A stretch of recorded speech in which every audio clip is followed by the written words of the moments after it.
Eric White, are you ready for tonight, dude? How could you not be? This is going to be a ton of fun. We've been sitting backstage. I talked to Brad Arnold for a minute, and we've been sitting backstage talking to Mr. Trevor Branden, who's going to be on the second half of the show. Y'all, I'm pumped.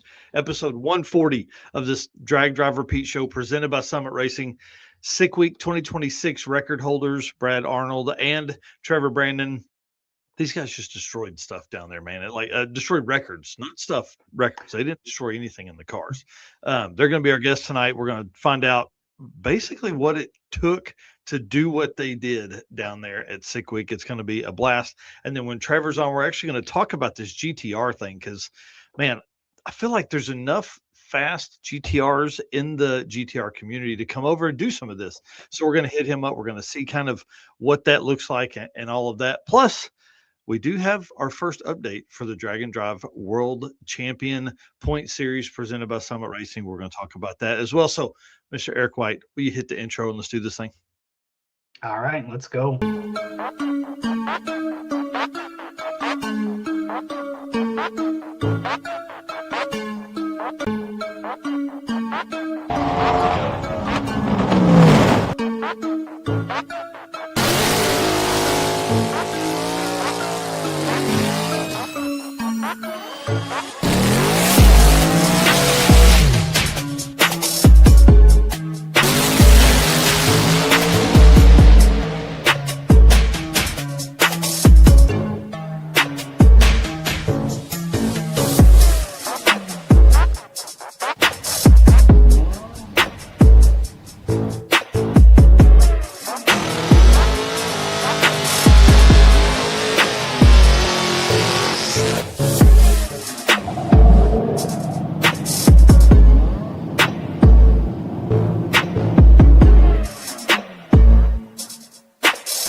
Dude, I'm telling you, this is going to be a great show. I was just looking through the notes, getting all that stuff set up. Man, there is a ton of stuff in these notes tonight. So, guys, get comfortable, sit down, get your favorite beverage there in front of you because we got a big one. So, episode 140 of the Drag Drive Repeat show presented by Summit Racing. My name is Mike Narks. I'm the host of this. And my left hand man tonight, I don't know what side you're on. That side over there. Mr. Eric White, what you got going on, dude? I am Eric White, co-host of the show and the news, and typically photographs, but we got no photographs to work on right now, so it's a little weird. Artwork for the circuit, been rolling on those. I think, what did I tell you, about 50 in the last 2 nights I've put together, so been cranking those out pretty good. We're about halfway through all of the registrants, I think, so far. We're pretty close. Yeah, that's badass. It's looking great. Big shout out to Joe, who's been scheduling those. We have a lot of updates tonight on that, and then for the future as well. A lot of stuff that's coming. A lot of route stops and spectator stuff to get spectators excited about coming out and looking at these cars and all that kind of stuff. So it's going to be a great time. Dude, you know one thing that helps us a bunch is these race car friends that are out here. Oh yeah, thing hitting the share button like they're doing right now, talking about how fun they are, how much fun they're having on this, people making comments here on the live stream, all that stuff. Y'all, thank you so much for being here. I appreciate you guys so much. Thank you for all the folks that are going to watch this later. And thank you to everybody who hits that share and the like button. You guys are our favorites for sure. And then, of course, our sponsors. We can't do this. I did 3,200 miles in 9 days, all because our sponsors make this possible. Summit Racing, if you guys are looking for stuff, they're not just racers, they're also sponsors of the brand here. They do the show, the news, the circuit, the award show we do at PRI, all that kind of stuff. Deechworks, the official fuel delivery of Drag Drive Repeat. Mark Campbell bringing out 2 cars. Deechworks bringing out 2 cars for the circuit. It's going to be awesome. Molly Motorsports, dude, racers again and sponsors. Like, you can't beat a 10-second stick shift Nova of Eric Grilio's. Driven Racing Oil, Bill Alexander. Just an awesome dude out there at all the events. I think they're gearing up. They were just at Sick Week. Brand new truck, brand new RV style trailer. Man, they've really upped their game here for the Drag and Drive community, and it's awesome. Howard's Cams, Look B, all the valve train stuff you guys could need. J-Wire Solutions, who we have an update on them tonight as well on the show. It's going to be awesome. They just signed a new lease, and more space, and they're going to be at the Autorama this weekend. So we're going to talk about all that in a minute. Halfco Racing Shocks got to hang out with Eric Saffel down at Sick Week as well. You know, the suspension, brakes, cooling, all the stuff they do. Performer built transmissions, best GM transmission builder in the game. Turbo 400s, Turbo 350s, 4L60s. I mean, dude, he put a 4L60 in the sevens. Like, is anybody else that crazy? I don't know. And then Car Change 3D, our boy Corey Nicholson. If you have an idea that you think could be 3D printed, he's your guy. He can do it. He can get it all out there and get going on it. And like I said, Summit. Man, there are big sponsor here for the show and news. So we're going to let Brian Loans tell you a little bit about them. What does it mean to be built with Summit?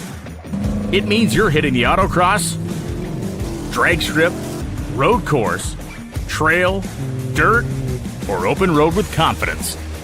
Because built with Summit means you're using parts from the top names in performance, priced to make your project affordable.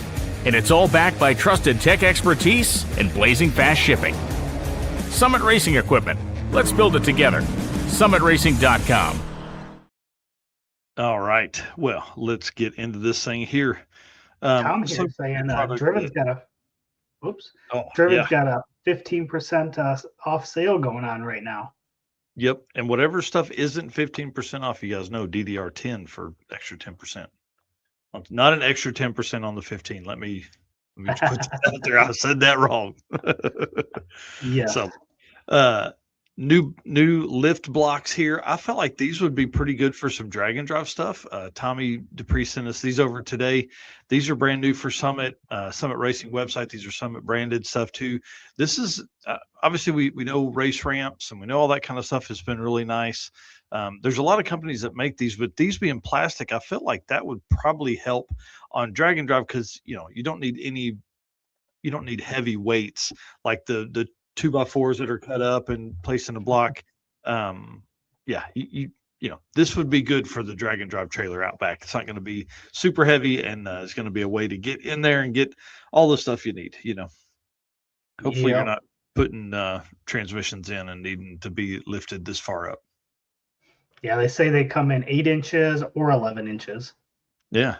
So 8,000 pound per pair weight rating. So definitely, I would think this would be nicer in a parking lot than it all being up on jack stands, and the fear of that, especially if you have those one jack stands, that everybody was afraid of a little bit ago. Red Hat Scotty, who was guest host on Saturday for us, saying GP 110-30 is out on the website. Oh, wow. Dang. And J-Wire looking for a part number on these. Do we have that on here? Man, don't bring your logic into here, Jay. I'll send that over in an email to him momentarily. I'm sure you can put in probably don't put in lift blocks. What would you put in? How do you phrase these things? Vehicle lift blocks, but that's going to end up with something that's going to be trying to lift a Ford F-250 or something, Well, while you guys are over there searching for these vehicle lift blocks, you can also pick up your Drag Drive Repeat Summit branded merch. Yeah, t-shirts, hats, hoodies, all that kind of stuff. I think I'm wearing a hoodie tonight, but it's just because it's like 61 degrees in the shop right now. Like it's just warm enough. I could probably be in a t-shirt, but I'd be a little chilly. What is it for you, sir? We're probably 30s or something right now. No way. Why do people live in that stuff, man? And we got a guest on later that it probably won't be 30s for him for another 3 months. That is true. I take that back. It's 26 currently. Gross. No thanks. No thanks. Well, let's talk about some Drag Drive Repeat updates. Like I hinted earlier, I did a little bit of Drag and Drive World Champion stuff today because we have points guys down below as well that will be on the show later. Our guests are high-ranking Drag and Drive World Champion points series collectors already. So I went ahead and knocked this out. So let's talk about the top 9. Nick Reinhardt currently leads with 40 points. It's the first time we've ever had 40 points in the championship from a single event because we have a new point structure which will add points for the street miles of an event. So we need to talk about some of the we need to go through and look at some of the routes and see which events are going to have extra points capabilities from that. So we added at 900, it's an additional 1 point. And then at 1,200 miles, it's an additional 2 points. So there's only a few events that do more than 1,200 miles. So it's going to be kind of interesting to see how that plays out in the long run here. But I'll let you go through this 5-way tie for second place right now. Yeah, 5-way tie, pretty wild. Second place, 39 points. We've got Nicholas Lindgren, who obviously was overall winner at Sick Week. Also tied with Les Smith and in the black Camaro. Alan Whitaker, who went out there with an average of 7.00 something. I can't remember what that was offhand, but almost made it to the 6. Brad Arnold and Trevor Branden. So 5-way tie for second, and 2 of those guys are going to be on the show tonight. Mm-hmm.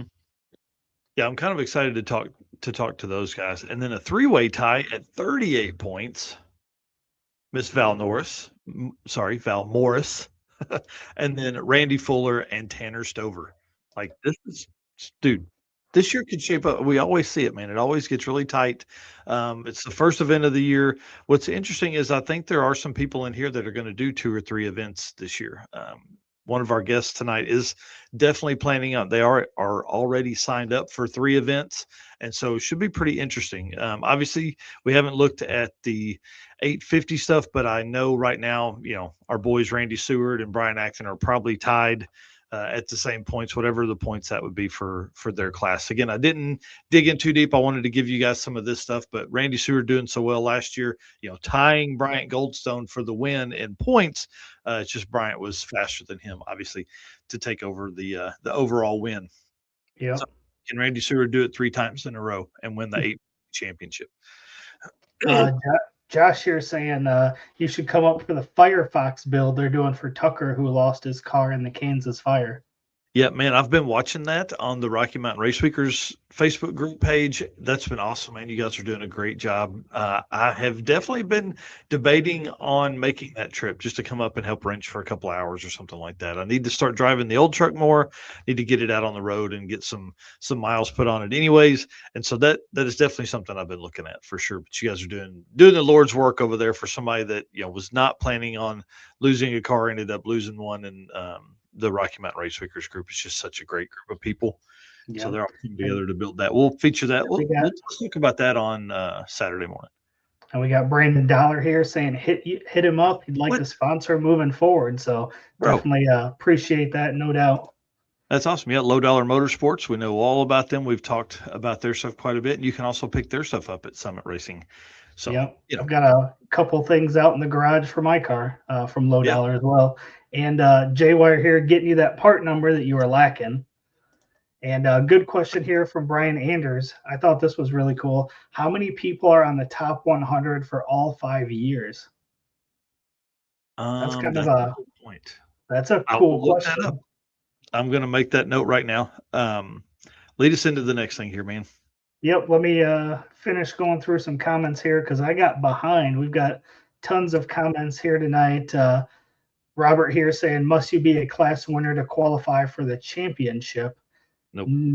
Nope. You've got points are based on how you finish and all that. So depending on that, you can still always be in there. So you do not have to be a class winner. And Josh saying, bring the old truck. We'll strap it to the dyno. Oh, hey, we don't want to hurt that thing.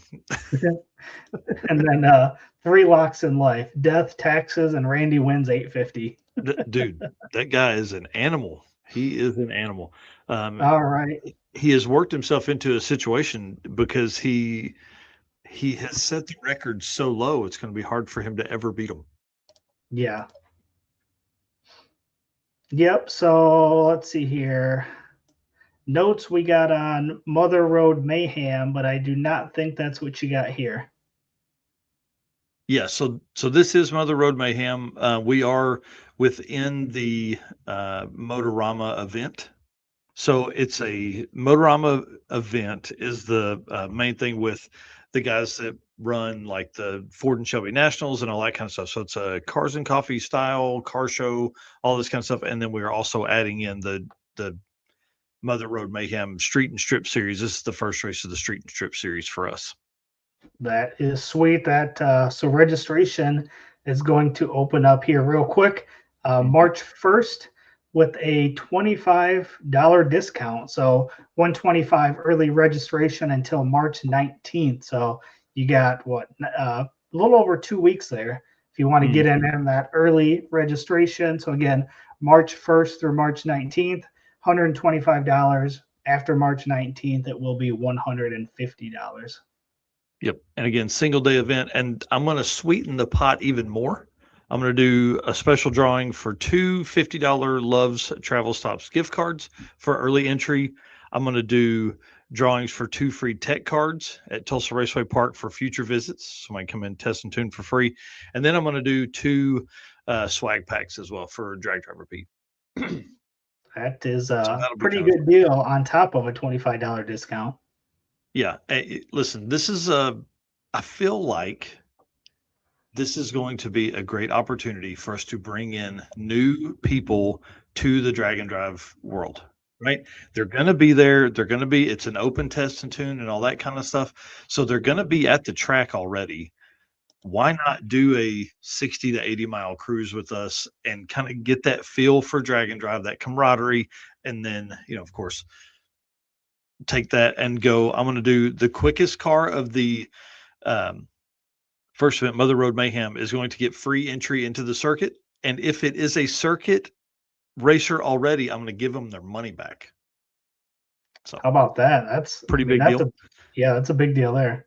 Yep. And then the quickest 3 are going to get free entry into the 2-lane throwdown, which is our June 20th event, single day event. So, just trying to spread the love, trying to use this event to really grow the drag and drive sport. My coworker here saying you should do a giveaway to get to hang out with me.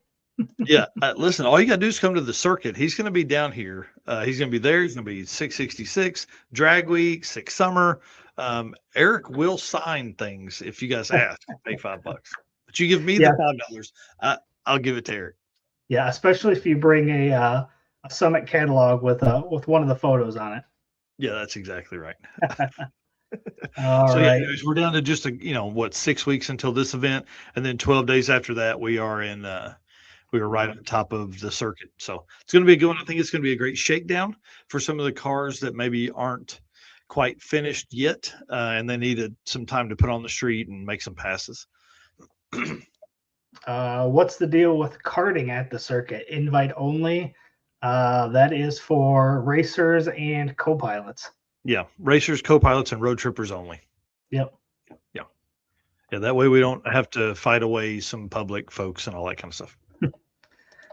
So this is pretty cool, huh? The Drag Driver Pete Race Car Friends Facebook group just went over 3,000 members in this group. So pretty awesome there. All kinds of good stuff going on in that group. Yep. I feel like this has grown a lot slower than what we had initially thought it would, but man, the conversations that are had in there are good. You know what I mean? There's a lot of technical knowledge that goes on in there and all that. So I'm fine with growing slowly as long as it keeps the there's no riffraff in there because we approve every post. And man, some of the stuff we see that people try to sneak in there is next level. So yeah, everything you see that gets posted in there is because we've approved it. So yeah, I'm excited about the growth. Definitely appreciate everybody that's in there. And if you've got friends that are not in the group, feel free to invite them to the group as well. So yeah, it's a good one. And then dude, crossed 25,000 followers on Facebook. How awesome is that? 25K. It's wild, man. It took forever to get to 10, and since 10, well, you can see it you can't see it here, but look at the growth from when Sick Week started. Yeah, huge jump. Yeah, pretty awesome. Big shout out to Brian for all the work he's done on reels and things like that. That's helped us grow exponentially, especially during Sick Week. You can just see it here. I mean, it was a ramp up big time of people following us, and we put out a ton of content that week. I think we put out like 80 videos or something like that that week. So he earned it for sure. Yeah. Pretty awesome. All right. Let's move on we to got some circuit stuff. We got some news here for the circuit, don't we? Yeah. You ready for dude? Did you know anything about this at all? I don't think I even told you about this, did I? You did not tell me, but I just read the notes a little bit ago, and I'm excited. Yeah. So what people don't know, and what Eric didn't know as we went into this, this is a big deal. I've been trying to make this happen for a while, and finally he just bit the bullet. Mr. Tom Bagley is coming to the circuit. He's not bringing up the thing, which will be really fun because I think he's going to have a blast. He's going to ride with people. He's going to be able to help us get content. He's going to be able to drive Eric while Eric shoots out the window. I just think this is going to be a great time for him to really just kind of have some fun and lay back and enjoy himself. So I'm so excited he's coming. And big shout out to Mark at Deechworks, who's also making this happen as well. Yeah, that is awesome. I'm excited to hang out with him for sure. It's been since Mega Week since I saw him. No way, man. Wow, that's cool. Yep, I'm really pumped about him being here. It's going to be fun. And he said it's a 16-hour. It's 16 hours in the air for him to get here. So it's a big commitment for him. He'll be on a plane all day Wednesday and then all day Monday. Yeah. That part I am not jealous of. Yeah, no, not at all. Your flight from Chicago to Tulsa is probably 2 hours. 2 hours, maybe 2.5. Yeah, so that'll be awesome. So yeah, bring on Tom. So guys, send him good stuff. Yeah, Robert Lamperick, who's looking for Tom's future bride.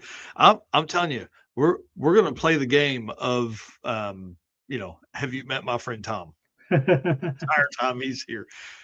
So it's going to be kind of cool. All right, well, let's talk about some parking maps because I went through and crudely did these the other day. Eric cringes when he sees my artwork on here because he's so much better at that stuff. But I figured I would knock these out while he's knocking out racer art, stuff that matters. So these are posted up on Drag Driver Pete. These will be shared a couple different times between now and then. But I just wanted to run through these. Thursday's pretty easy. VIP Tech, we still have a few spots available for it. If you want to do it, it's 12 to 4 on Thursday. But anybody is open to come in and drop their truck and trailer if they want to get their hot rod off to bring it down to the racer pre-party and stuff like that on Thursday night. So you're more than welcome to do that. If you have signed up for VIP Tech, again, that $50 goes directly to the youth services of Tulsa. So we're limiting it to 100 cars. Try and be there as close to noon as you can, if possible, and we will shut it down at 4:00. So that way it gives us time to get set up over at the restaurant for the racer pre-party. So again, that's Thursday, obviously Tulsa Raceway Park. Friday, we're racing at Tulsa Raceway Park and wrapping up the final 100 or so of the of Tech that morning. So lane 1 is going to be where everybody's going to pull in for Tech because we'll have Matt and Sean Fling both working the lanes and doing Tech and stuff kind of there at the same time. So Tech is going to open at 8 a.m. It'll run until 1. You have to be in the lane by 1 o'clock because we're not going to, at that point, I can let Matt and Sean kind of get on their way and start heading towards Oklahoma City. So we are going to park the road trippers right up front. You guys can see there, they're going to be the first cars that people see when they pull in. So we want cool cars as spectators walk in the gates there. And then you can see the camping there. Camp Counselor Robert Voss is going to be handling all that. I don't know if that's where he'll actually be, but I feel like that's a pretty good spot because there's outlets down there. It would give a good opportunity for folks to kind of park up. Our whole thing with the Camp Counselor deal is the opportunity to kind of have that parking lot, that hotel parking lot atmosphere while we're still there. Low Dollar Motorsports, there are not spots open for this race. You can get in on the road trip deal, which is our first bit of wait list. So that's what we'll actually use as the wait listers. And then we've never turned anybody away. I'll say that. So it's kind of like the drag week rules, like nobody talks about Fight Club. So we definitely would not do that.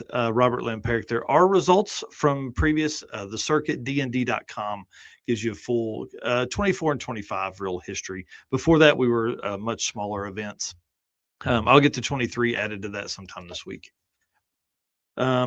So Racer Pits, all that kind of stuff. That's Thursday. That's Friday for Tulsa. Saturday we are at Oklahoma City. We're at Thunder Valley Raceway Park from 10 to 4. You guys know this track is historic and legendary, and it's going to be awesome. We're going to put the road trippers up by the stands and up by the food area, along with the vendors and merch right there as well. So that way it's easy. They're out of the way, and there's not going to be a mix up of them and the Racer Pits. This is probably the easiest spot I could figure for 70-ish cars is what I think we'll have for the road trippers. And then you can see camping off to the side there, about half track. So should be a good time. And Robert Voss, again, running all of that. I appreciate him. He's running the road trip and the camping program for us this year. So if the road trip gets too big, obviously we'll bring somebody in to manage that entire process. And then Sunday, we're back at Tulsa. Again, same layout as we're going to be on Friday. Racing is 11 a.m. to 3 p.m. because a lot of people are going to stay in Oklahoma City on Saturday night after we race go-karts, and then we'll drive back that morning is kind of my plan as well. So 11 to 3 racing, and then 4 p.m. for the awards. Anything I didn't cover there? No, I think you hit all that. The Daily Misfire here saying, random note, Wilkesboro Dragway will be open this year, new management and new name. That's awesome, man. That's huge for the drag racing community there in, I think Wilkesboro's in North Carolina, maybe South Carolina. It's in one of the Carolinas. It's over there. Those guys, man, they've got it so good. We were talking to Devin a couple of weeks ago. What was he saying? There's like 10 within 2 hours of him or something like that. Yeah, something insane. And then I'll let you run this one because I just ran all the parking maps, but official photographer. Yeah, so we're excited this year. Jesse Fox of 3G Video is going to be back as our official photographer for the Circuit 2026. So if you're not following Jesse or 3G Video, make sure you do that. Obviously, he'll be sharing photos with us and we'll be posting them, but tons of awesome content from Jesse. So make sure you check him out in 3G Video. Tons of great work. Yeah, it's going to be a good one. I'm excited to have him down here. He's always awesome. All right, dude, we got to get rolling, man. I'm sorry. I've talked too much. Again, DDR10 for Driven Racing Oil. Give you that ahead of time here as we jump into the video. Hey, it's Branden from Fort Smith, Arkansas here. Driven Racing Oil is a performance engine oil that can do it all. GP1 is the ultimate oil for any race or performance application. Whether launching hard at the drag strip and during the extreme heat of off-road and circle track, or pushing the limits in top-fueled drag boats and demo derbies, winning racers choose GP1. Compatible with engines from classic hot rods to cutting-edge race machines, GP1's unique surface cleaning and high zinc formulation ensures superior wear protection, particularly for flat tappet camshafts, while solving issues like cylinder washout with methanol and ethanol fuels. Crafted from the legendary Bradford, Pennsylvania base oil and enhanced with state-of-the-art additive packages, GP1 offers the best in protection and performance. All right, so like I said, DDR10 for a 10% discount. But right now they do have a 15% discount sale going on. So if you want to get stocked up before, the rest of the season kicks off, we had that first event with Sick Week kicking off, and we got this little bit of a lull, and then we're going to take off again. So if you want to stock up on that stuff, head over there and pick up your merch or oil or any of their other great products. Mm-hmm. So countdowns. 53 days until that event you were just talking about, the Mother Road Mayhem. Man, that's going to be quick. It's less than 2 months. Are you kidding me? How about this one, though? 64 days until the circuit. I'm nervous and super excited. So I think I'm going to fly down this year. So that's going to be a little bit easier on me. The 10.5-hour drive, doing that twice last year for Mega Week and the circuit within like 3 weeks really kicked my butt. So I think I'm going to fly down this year, make it a little bit easier, get there a little bit earlier and not have to do all that in the car. But 64 days away, super excited. Can't wait for this. Yeah. We may need to look at is you coming in on Wednesday, if that's at all possible. I know we had talked about, probably Thursday morning's the easiest, but I was thinking maybe we go live from Tulsa itself Wednesday night. I just come over Wednesday because Tom will be here, so we could be live with him and go through all the fun stuff. I don't know. So we'll talk about that. But yeah, 64 days. I'm nervous. Detroit Autorama is this weekend.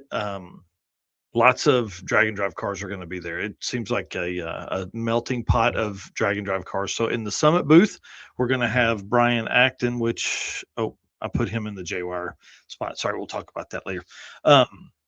So Brian Acton's Nova is going to be in Summit, and then Sick the Mag booth. Bro, run through the list of folks here. Yeah, they're going to have a ton of cars there. So we've got Bucket List Mob, the gasser truck, which is always cool to see.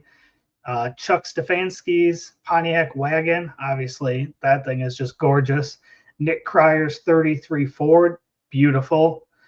Deal Brothers Mustang, obviously the newly rebuilt Mustang, so that'll be there. Joanna Reed's Mustang. Zach Blousey is 23 T-Bucket. And the 6 Cyclone. Vinny Barbone's Sam Squatch, which will be there, which is pretty cool. I haven't seen that one in person, but that thing looks pretty gnarly. Yeah, huge list of drag and drive racers there, and who knows what else they'll bring. Derek Putnam messaged me just before the show that the Sick merch trailer will also be there.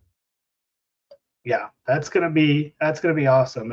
If you have some free time this weekend, Autorama in Detroit there is the place to be, no doubt. Yeah, Robert Lamperic says he's got a seat leaving from Southeast Wisconsin. I'm not going to be at Autorama. Got too much coming up. Drop the hammer. Did you see this update that Larry Larson has registered for the Michigan event? I did see that. That is going to be wicked for sure. Yeah, bring it on. I'm ready. Yep, Big Sky Race Week has officially sold out. Registration was open for that, but that is sold out. So big congrats to the guys over there at Big Sky Race Week. Again, this is another one of those events that the views are going to be as good or better than the racing. Man, I can't wait. The family wants to do that one, so that may be something we do as a group. We'll find out. Heads Up Hustle. I was talking to John Paul Franks yesterday. He said they've had more initial signups than they ever have in the 3 years that they've done it. So pretty exciting. They still have some spots available, but to have more than ever already is a big deal for those guys. Yeah, that's big. And Race Week still has spots available. What are you guys waiting on for this? Get in there and get some spots for Race Week. Yeah. Yep. So as of right now, my plan is to do Thunder Valley, Tulsa, and Mocan, and then have to come back home. But I figured that gives me, 3 good days of drag and drive racing with my Race Week family. Yeah, absolutely. And are you going to do that in the old truck? That's kind of the plan right now. So I got to get to street driving that thing. I did hook the battery tender up to it yesterday, and Sunday is Cruise and Coffee here in town, so I think I'm going to cruise it over there. You better do that. Yeah, for sure. The interactive map. Listen, I know I've been talking about that. I've been updating it, and I did like one event, and then Eric was going through it today and found that I fat fingered a bunch of just wording, basically like stuff without spaces. And hey, listen, I'm not thinking about this. I'm just saying I do it sometimes. So I'm going to go through tomorrow and update it. And actually, we didn't have all the events on there, so they will be all updated and all the stuff on there as well. And you can find that and the other 48 drag and drive events on dragdriverepeat.com/event list-2026. Yeah, absolutely. You know me, I'm the detail guy. I notice the little things that you glance over. I'm like blasting through that stuff, and Eric goes, "Hey, that says the 18th ND, not 18th up." I'm like, so that's the way it goes sometimes, hey. So anyways, yeah, thanks to Driven for all the stuff they do for us. Ready to do some J-Wire stuff? Yeah, Buckeye Skip says he's got just over 20 spots left. So again, another one. If you guys are looking for an event, Buckeye Skips has openings. So head over there and get registered for that. Perfect. All right, let's hit this J-Wire intro and get rolling. What's up, guys? My name is Cole from Fort Worth, Texas. Expert car and marine wiring solutions that you can trust. J-Wire Solutions can wire and plumb your hot rod, your race car, hell, even your drag and drive car. Plus, they offer products to make your driving experience way better, like their blinker module that is just a must for all drag and drive cars. This module will allow your rear turn signals to continue to function while the brake pedal is applied, just like stock. Find all the details at jwiresolutions.com. Yeah. And again, big shout out to Jay and Brian on their win down at Sick Week. And obviously, they're going to be, like I said earlier, they're going to be at Autorama in Brian's Nova. Got it all cleaned up and shining and standing tall. That car is so nice, man. I It's mean, just, is that car ever not clean? Every time I yeah, see him in an event, he's keeping it clean. yeah, it's incredible. It's incredible. I love this thing. He gave me a ride in it, it made it even worse. So it's to be able to just destroy a set of drag radials that are warm from street driving at like 70 miles an hour. It's like primo stuff, man. Pat Cook here saying registration for Wild West Dragon Dash for the public is Saturday. So we will be sure to get that in our notes as well. Yeah, man, that's awesome. All right, sir. Lead us through some of this stuff. Let's blast through this so we can bring Brad on. All right. The SRCA is pouring concrete here. So you can see that picture there. That's always a beautiful thing. Oh, man, I love to see this update. This is a big deal because Rocky Mountain Race Week and Race Week are both starting here. So this is highly important that we see these updates. You know, it's the end of February. We still have, 3.5 months until Rocky Mountain goes there as their host track. And then, of course, several months after that for Race Week. But this is a big deal. I mean, this track was closed for several years. It was, they were trying to upgrade it, and the contractor that did the upgrade somehow messed it up, and this track was down inadvertently of their own. I mean, like they couldn't even help it. And so the city and the state rallied around them, got it all done. And it's awesome to see the updates. Like it's going to be brand new asphalt or concrete. Yep. Sorry. Yeah. Not asphalt, concrete the whole way. Yeah, that'll be cool. That'll be a nice track to see this year. Yeah. And then I don't know if you saw this. This is kind of cool to me. Yeah, this was pretty cool. Obviously, young Cleater there on the left holding the kid. 10 years later, reenacting that photo. How cool is that? Yeah, I thought that was pretty sweet, for somebody to get photos of that and put all that together. And then obviously, just to think how much that dude's grown in the last 10 years. Yeah, looking at him on the left, man, he looks young.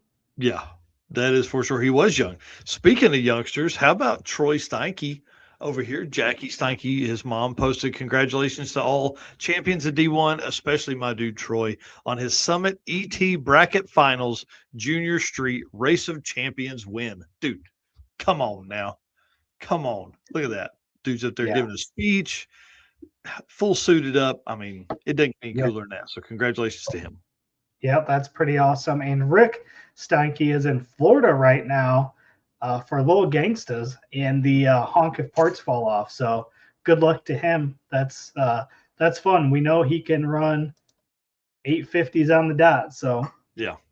And this 530 class, dude, is nuts, especially at World Series of Pro Mod. Like, I don't know how many people they have entered in this deal, but there's probably, I don't know, 30 or 40 or like 50 or 60 at least. I think that's what they had at Snowbirds, was like 52 cars or something like that. So this should be pretty interesting. He's been down since last Thursday, testing, finally got his tune up the way he wants it. And now he's going to go out and kick ass and take names. Yes. And another name that is at World Series of Pro Mod, Ned Dunphy, but not in the Viper. Obviously, in this Pro Mod here we got. Yeah, this is going to be awesome. He, last time at Snowbirds, made a pass, got like within inches of the wall. I saw him make a pass today. That thing is on rails, to say the least. So big shout out to NC Pro Modder, Jay Warren down there giving us the live stream. I've been glued to it all week. It's been playing while I've been working. I've got it on the TV in the living room. I'm listening to it in my earbuds. Like, however we can support Jay is great. And then you can watch qualifying tomorrow night, Amazon Prime.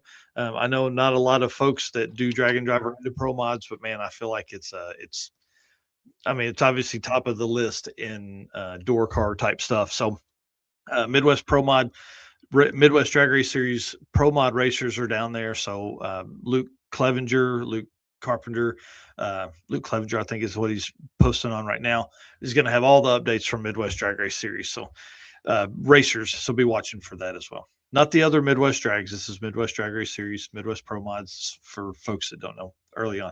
But there are a couple of drag and drive racers down there. So if you know of more drag and drive racers, tell us, because we're having a show Saturday morning. I'd love to be able to update everybody on all the stuff down there. But Jimmy Dale and Poland do a really shitty job of posting about racers when it's in the event.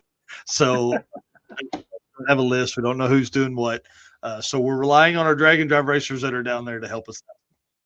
Nice. Yep. And last bit of news here is Michael Westberg is signed up for Street Week Sweden in the Camaro. Man, this is going to be big. Well, dude, you'll remember he ran 403 or 409 the first time this car came out. And he said he's looking to put this car as the first car to run threes at Street Week Sweden in its history, and it's been around for like 8 or 9 years. So this is going to be a big deal. This car is very fast. He was not going to race this year, I think he'd said earlier in a post, but he's like, I can't stay away. So he's got a new Ace Racing engines in this car, or a updated one. I don't know. Stefan posted something a couple weeks ago about getting an engine ready for Westberg. So, dude, I can't wait. This is going to be awesome. So we need to have him run 3 over there and then bring this thing over to the States. I would love to see that. Yeah. Bring it on, right? Well, again, big shout out to J-Wire. If you guys are at the Autorama this weekend, please go by. At least say hi to Brian in the Summit booth. I'm sure Jay Blanchard will be there, owner and operator of J-Wire Solutions. Say hi to him. Thank him for what he does for us here at the at Drag Driver Pete and all the other stuff. All right. Molly Motorsports, you want to do the ad read, and then we'll bring in Mr. Brad Arnold. I believe we have a video, not an ad read, correct? Oh, we do. We do. How fun. Yeah, I'll hit that now. Looking for a forged piston kit for your vehicle? You need Molly Motorsport Power Pack. What is Power Pack? It's the ultimate forged piston kit that comes complete with pistons, performance file fit rings, hot string steel pins, and clips, all engineered to work together. So all you have to do is build something great. Find your Power Pack at mollymotorsport.com. Dude, I forgot Scott sent that over. So awesome. Yeah, and we had one for J-Wire that I think you forgot. Oh, well, hey. No, I played it.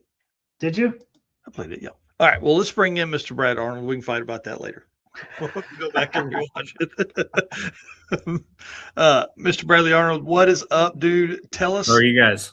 Oh, my gosh. Are you kidding me? I'm excited now. Now we got fast people on. Eric and I have never been fast, per se. We've been quick. We've never been fast like you. So I'm excited to kind of talk to you through some of this stuff, see what went right, what went wrong, and just kind of go over your sick week, man. So tell us who you are, what you do, and then kind of a quick recap of the car. Daily, we own a shop, Uncle Charlie's Garage. I turn wrenches pretty much every day. It's just me in the shop currently. We're getting ready to bring in the wife for her to work in the office, and then probably going to hire another mechanic here soon, just because it's just too much for me to do by myself. Yeah. But then, so as far as like the Buick goes, I bracket raced for years with my grandfather. Then we got I wanted to get into like small tire stuff. I always loved watching any door cars back in the day. And so we eventually sold the dragster, and then we got into a Vega, and then decided the Vega was too nice to cut up and do what we wanted to do with it. It was just a very clean, the paint underneath was just as nice as the paint on top of the car. Wow. And so then I had a chance to buy the Buick Regal T-Type, and always wanted one as a kid, dream car, something close to a Grand National. And so we had a chance to trade that, and then that's where the Buick came from. Traded straight up with the Vega. So, dude, so wait, you're telling me you didn't want to cut up a Vega because it was too nice, and then you end up with this car? Yep. Anybody seen this car? You know how nice this car is?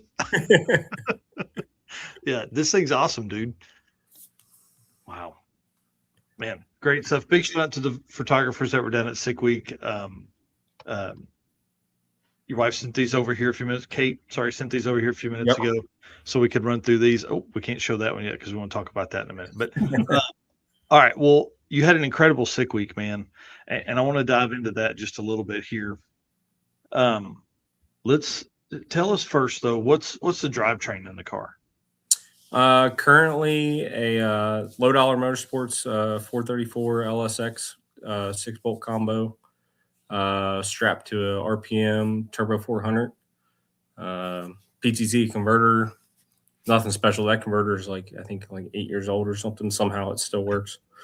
And then a 10 Soldier 8.8 out back with a 25.3 cert chassis in it. Dude, that's awesome. So did you buy the car with the chassis cert or chassis? It originally had quote unquote an 850 cert in it. Then the more we looked at it, we were like, all right, this has got to go.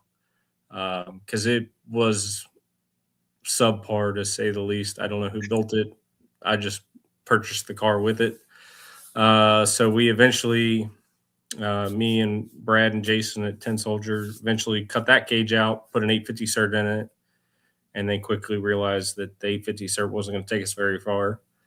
But with an intention of eventually upgrading it, everything was the correct size to go as far as we wanted to go. Wow. So it was, 850 and then 750, and now it's 650 certed. So, dude, you're an animal. But what a cool car. I mean, in a car that actually has a little bit of room.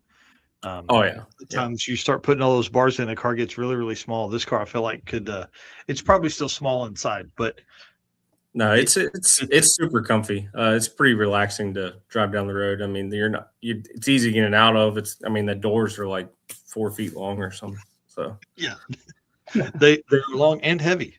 Very heavy. Factory form, anyways. My mom had a Cutlass, Cutlass Supreme there, and I remember those doors. Mm-hmm. All right, well, let's talk about Sick Week because, dude, you crushed it. It was it's pretty freaking awesome. So I'll run through some stats here. Super Street winner, obviously kicked ass down there, taking names.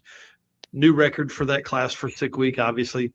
Finished with a 7.159 average, dude. That's nuts. You almost are 0.2 of a second quicker to the average than the previous record set by Mike Ward in 2024. Wow. So you're kind of a badass, is what I'm saying. Kind of a big deal. Let's talk about quickest single passes too. This is a new record as well. 7.042 on day 5. Letting it all hang out there on the last day. Ahead of Richard Flint's 7.044.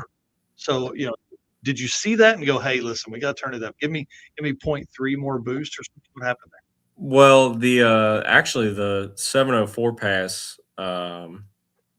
we were, I don't know, I think 5 or 6 numbers faster than the 8th mile of our 710 pass. So it was going quite a bit faster, but it had kicked the serpentine belt, which took the fuel pump belt.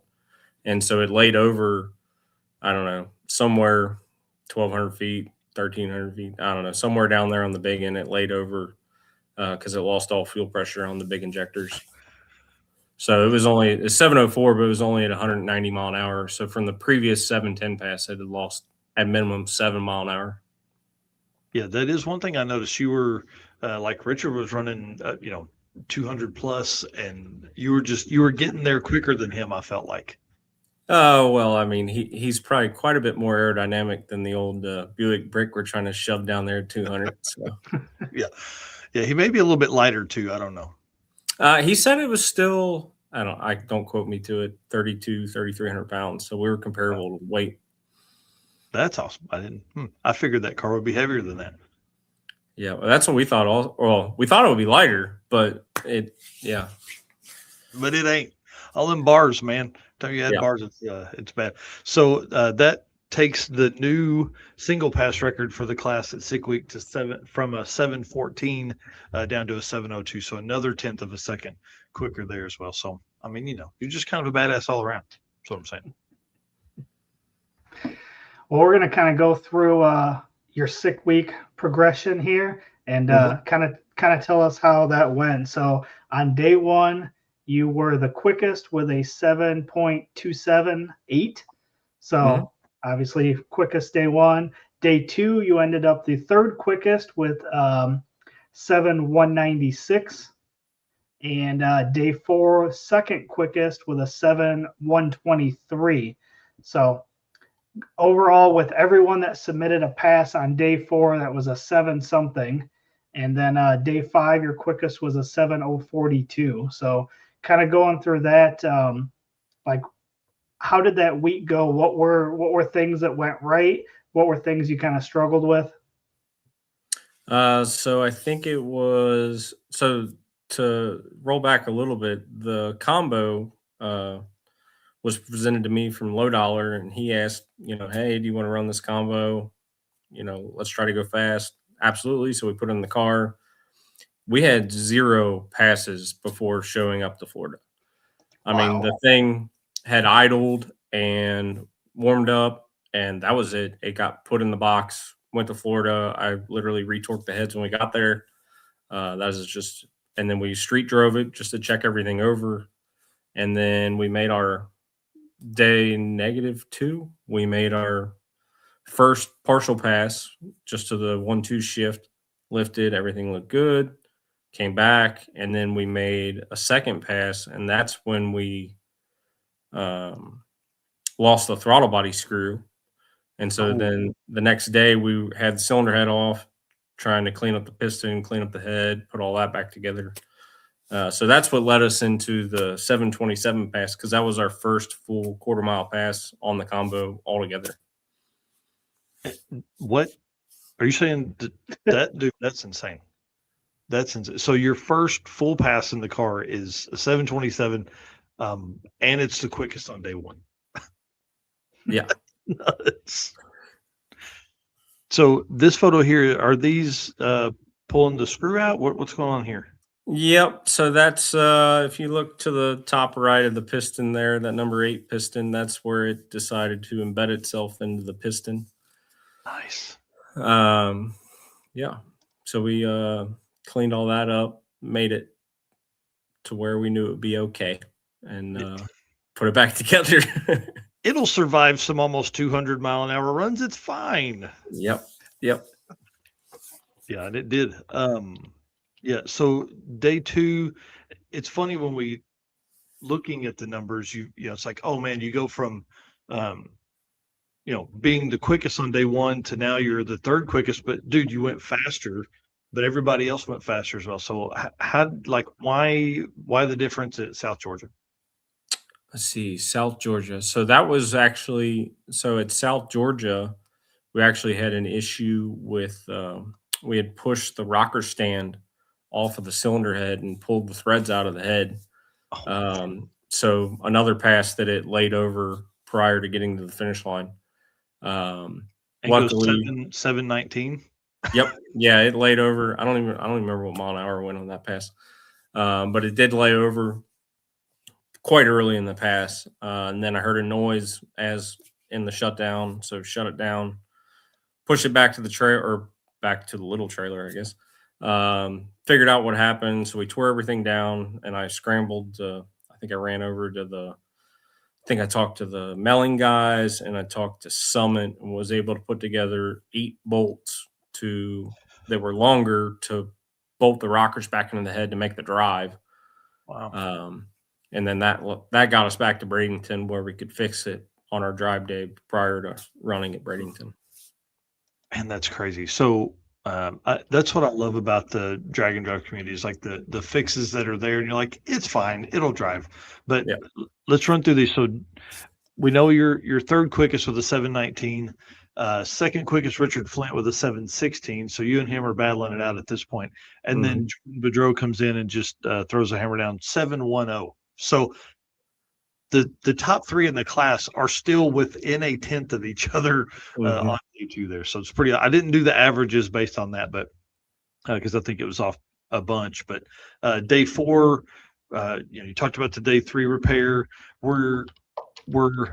Day 1 and day 2, were those single pass? Were you one and done those days? Yes, because we weren't able. I think we got back up in line on day 1, and then they shut the track down early or something. I forget what happened. I think there was a wreck or something. We weren't able to make another pass. And then day 2, obviously, we hurt the rockers, and so we didn't have anything. We weren't comfortable on making another pass on what we had, and we were at the track trying to figure out how we're going to fix it anyways. So there was not going to be another pass that day. And you ran a 7:19. Correct. Like, yeah, I mean, let's be honest, that's not bad. Day 4, we're in Orlando. Richard Flint goes his quickest of the week, 7:044. You're next up with a 7:12, and then which is quicker. So now we're continually getting quicker. And then Jordan Boudreaux. So you run a 7:123. Jordan turns in a 7:128. Dude, so it's day 4. It was stacking up. This could have been a really, really interesting class. Absolutely. Yeah, kind of crazy. Any we're one and done on day 4 too? That would have been at Orlando, yeah. Orlando. So we made actually on day 4. So we're trying some stuff because we had issues even with the day 1 and day 2. We've always struggled with the car somewhere around 175, 180 mile an hour. It starts to check the tire down track. And so we had actually stopped at Lowe's on the way to Orlando to make a wicker bill on the back of the factory spoiler that was already there to try to get a little extra downforce. So we didn't have time to do that during our first pass. So we made our first pass, but it actually one of our limiters got caught up. So the car drove real weird and I was kind of all over the place. And so we didn't get a good pass in. So we fixed the limiter. And then we were able to put I fabbed up a wicker bill in the pits, put that on, and then we were able to pull off the 7:12 pass, I think is what it was. So is that just an extension, I guess, basically, or did you? Yeah, I mean, it was real small. I think maybe 3/8 to a half inch, something like that. We were just trying some stuff, just see if we can get a little extra downforce down there. Yeah, that's experience talking right there. It's like, I need just a little bit more, but not too much. Right. Like, how do you know to put 3/8 of an inch and not 2 inches? Well, we had actually talked to a couple of people, and I think 1.5 to 2 inches was the recommendation to get proper downforce. But I wasn't sure that the factory wing that we were attaching it to would take that much and still be attached to the car at 200. So, yeah. What did you just self-tapper the piece of sheet metal in there, or what would you do? Yeah, we actually picked up some 1/8 inch aluminum and then we measured out all the holes and then just put self tappers into the factory fiberglass wing. Nice. That's awesome, dude. I was offered $200 prior to drilling those holes to not drill the holes. Yeah. Yeah. Well, hey, now it's worth $300. Right. This thing's been what was your highest mile an hour of the week? It was like, I don't know, 197 and some change. That's awesome. Yeah, this thing's been faster than anybody would ever spent $200 on that spoiler. Right. Now it's got a great story. Absolutely. All right. So yeah, Eric mentioned it there, but everybody that submitted a pass in your class on day 4 turned in a 7-second something, which is pretty badass, dude. It's a very, very fast class. Again, Super Street, one of the quickest, factory bodied cars, like you can't have extensions, right? Is that what Super Street is? Yeah, Super Street. I mean, I think it's got to be all factory panels, like no one piece front ends, stuff like that. Like you can have fiberglass bumpers and hood, I believe, and that's it. Yeah, man, that's so awesome. Obviously, your quickest of day 5. We talked about this. 7:042. Richard Flint right behind you, 7:13, and then Jesse Lesko, a name that wasn't in any of this stuff, comes in 3rd place for the day at a 7:66. So sounds like the class had kind of shifted a little bit, and I don't know what happened to Jordan that day, but I think he turned in like a 15-second pass that day or something. I'm not sure. Yeah, it's too tough. Another guy that went, that was an 850 racer and now has moved into the Super Street 750, low 7s type, not 750, low 7 type stuff. So you're crazy, man. Start at 850, just keep upgrading, right? Absolutely. Well, that car, what kind of 60-foot times does it do? What's I think most of the week we had went 112, 114, and then I think there was 2 passes that it wheelied over the 60-foot cone, so it was like a 117 or 118 something tripping over the back tire. So that's awesome. What's that feel like? Like, I can't imagine. I mean, in a 3,300-pound car, I mean, it just feels like a Sunday drive. It's nice and smooth. So, When the wheels are up, are you tempted to, okay, my wheels are still in the air, or do you know it's in a wheelie? normally you can feel the front end get light, and you know not to steer it. You just have to see how high it's going to go. I usually, depending on what kind of tune-up we have in it, sometimes it'll start to do some stupid stuff about 100 feet out. If the ramp's real long in it or something, it'll try to power wheelie out there. But then you usually know if you lose the wall, you probably need to get out of it. So Like, okay, I can't see the wall anymore. I'm probably higher than what I'm comfortable with. yeah. Yeah, that's pretty wild. So, kind of going back, we were talking a little bit about it, but what things went right for you during the week? So, how did you end up, I guess, getting those passes? Obviously, you had some issues with that. We talked about things that you struggled with, obviously, with the screw missing and everything or coming out. But with all that, what went right, or what did you do right to get those passes improving each day? So Brandon Dollar had brought in Stephen Little, who had ran with who rode with Jamie Dollar, and basically he was on the keyboard all this week since the wife was with me, and so we had went back and forth, and we kept talking about let's go faster, let's try some stuff, and we had tried some stuff on a one pass, maybe two, I don't know, and we just kept coming back to, all right, well, we need to get down the track. We need to get a slip because we don't know if we're going to get a second pass. So we just kept coming back to that every day. So we're like, all right, we know we can tickle it a little here and a little here, and it'll go A to B, and we can at least get the slip. And we really focused on that pretty much every day after day one. That's awesome. And to go faster and faster on a combo that had never been down the track, had really not had street miles on it. I mean, is this the quickest you've ever been in that? I mean, yeah. So we had, leading back to we've always ran the 5.3 combo pretty much the entire life of the car. We tried a 388 there for a little bit, but we ended up back to the 5.3 combo, and we just kept refining that and going faster and faster. And then I think the fastest we had went in that combo was like bottom 720s, but we were leaning on it real hard. I mean, there was no boost ramp in it. It was everything at like 0.6, wow. And that was it. That's pretty awesome. It just shows like guys that are as smart as you and that whole crew. I mean, like to be able to go out and do something like this all week. I mean, I don't know, and just survive it. Like that's one thing that's like the other side of all of this is like to be able to go out, run 7.0s by the end of the week and drive 1,000 miles in a combo that you had, not ever put the throttle to 100% on. You know what I mean? That's pretty badass. Yeah. I mean, we were confident in the engine combo.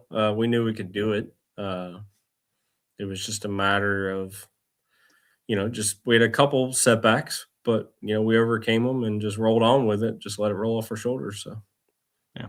Well, you mentioned all the other stuff about the screw and things like that, and pulling the heads off and all that. What are some other things that like folks that are moving into this level of race car, this level of street car, like what are things that they're going to struggle with? What are things that you have to think twice? What's a checklist that you need to do? I mean, expect the worst and accept what you get. I mean, it's tough. It is as easy as it, easy as I make it sound. It's not whatsoever. The nights leading up to, double checking 10,000 different things and getting all your ducks in a row, just making sure, I don't know. The biggest thing I would say as far as a drag and drive car is get out and drive the thing. Like, Yeah. you're going to find everything. Go drive it for 60 miles or 100 miles or whatever. Know the route, know somebody on the other end of the route that you can stop, if you were to have issues with, and then drive it back home. Right. That's Yeah. Start and like drive it to the gas station, let it get hot, and then turn it off and then turn it back on. Like, right. yeah. Yeah. Can't be afraid to break it, like Low Dollar here said. Yeah. Absolutely. Yeah, And then how do you overcome Kate snoring during the drives? Co-pilot out. Well, I mean, I had my earbuds in, so I mean, even at one point we had a valve train noise, and she's like pointing at the firewall, and I'm like, "What?" Like, I had my noise canceling earbuds in. She just keeps pointing. I didn't even hear it. Like, so yeah, I didn't hear anything during that drive. I had some of the new Raycon noise canceling earbuds. So Nice. Husband and wife teams are rare in this. Any advice you can give people out there that do that as well? just take the jump. Just Yeah. do it. You're not going to know how it's going to be until you get there. So Yeah. you could scheme up as many scenarios you think you might be in, whether it be, hey, we're not going to get to the hotel till 4 and we have to leave at 6. Yeah. Or Love we're that. not going to eat. We're not going to eat tonight, or you're going to have to eat whatever's in the back seat. So Yeah. Is your wife like my wife, where if she doesn't eat, there's going to be a problem? yes. Yeah.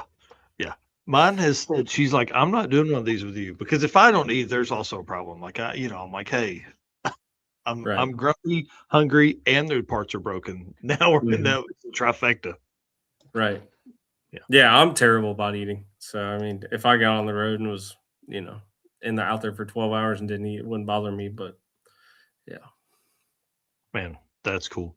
Well, what's next, man? What events are coming up? Upgrades, track days, things like that. So we need to get out and do some testing. We're going to change. We're running quite a bit. I guess we didn't expect to run as much RPM as we did, but we're going to end up changing the rear gear, and then we need to work on some aero and getting the front of the car lower. So I've already talked to a guy that makes a different front lip for it. So we might be putting an extended front lip on it, and then changing the rear gear so we can get the RPM down. I think the motor will be a lot happier with the rear gear change. And then there's talk about, I had wrote Devin about getting into street and yeet because I still have an entry for that. And then talking about the other event that you had sent me. I think we were going to sign up for that one. Yep. Yeah, I think we're going to sign up for that one. Other than that, I don't know. I haven't looked at any other schedules, honestly, but we need to do a big once over on the car, health check. We got to pull the heads off and fix the bolts that we screwed up on the one head, and then just check everything else on it, make sure the motor's good for the rest of the year. So, maintenance wise, like on a car of that level, is it, I'm sure with the 5.3 combo and running 8s, it was like, oh yeah, hey, turn some stuff, look at some things. Is this like a whole different, like pull things apart stuff? Not really. Really, the failures we had during sick week were just unfortunate failures. They weren't really maintenance per se. Other than keeping up on, an oil change or, just keeping an eye on everything. It's really still some pretty simplistic combo. Not a whole lot of maintenance to do. It's still hydraulic rollers, so no issues there. Crazy. That is so crazy. So when's your first 6 going to be? I mean, dude, you're in 704. Oh, that was definitely going to be a 6. But as soon as we get the heads fixed and get the rear gear in it, we're going to go back out and do some testing. So you'll see that slip soon. That's awesome. What gear's in it, and what are you going to? It's got a 355. I think we're going to drop down to a 327 because we're still stuck in the 8.8 combo currently. Interesting. And you said it's a 400? Yep, Turbo 400. Gear vendors? I can't remember. No gear vendor. Nope. So yeah, dude, that'll help with the street miles too. Oh yeah, yeah, that'll help get the RPM down on the street, so we're not running. I don't know. I think like 70. It's at like 3,000. So just kind of sings up there. Yeah. Yeah, that's a good cruising RPM. I was trying to flip through here. I was trying to think on these. Do you guys swap tires when you drive? Yeah, we have some street wheels and tires. Yep. Yeah, we run Oh, I see them the on the trailer there. Yeah, single beadlock wheels there. that's awesome. Do you think that's the way to go? Do you think, or if you had do you think the 327 gear will allow you, would you drive on your radials?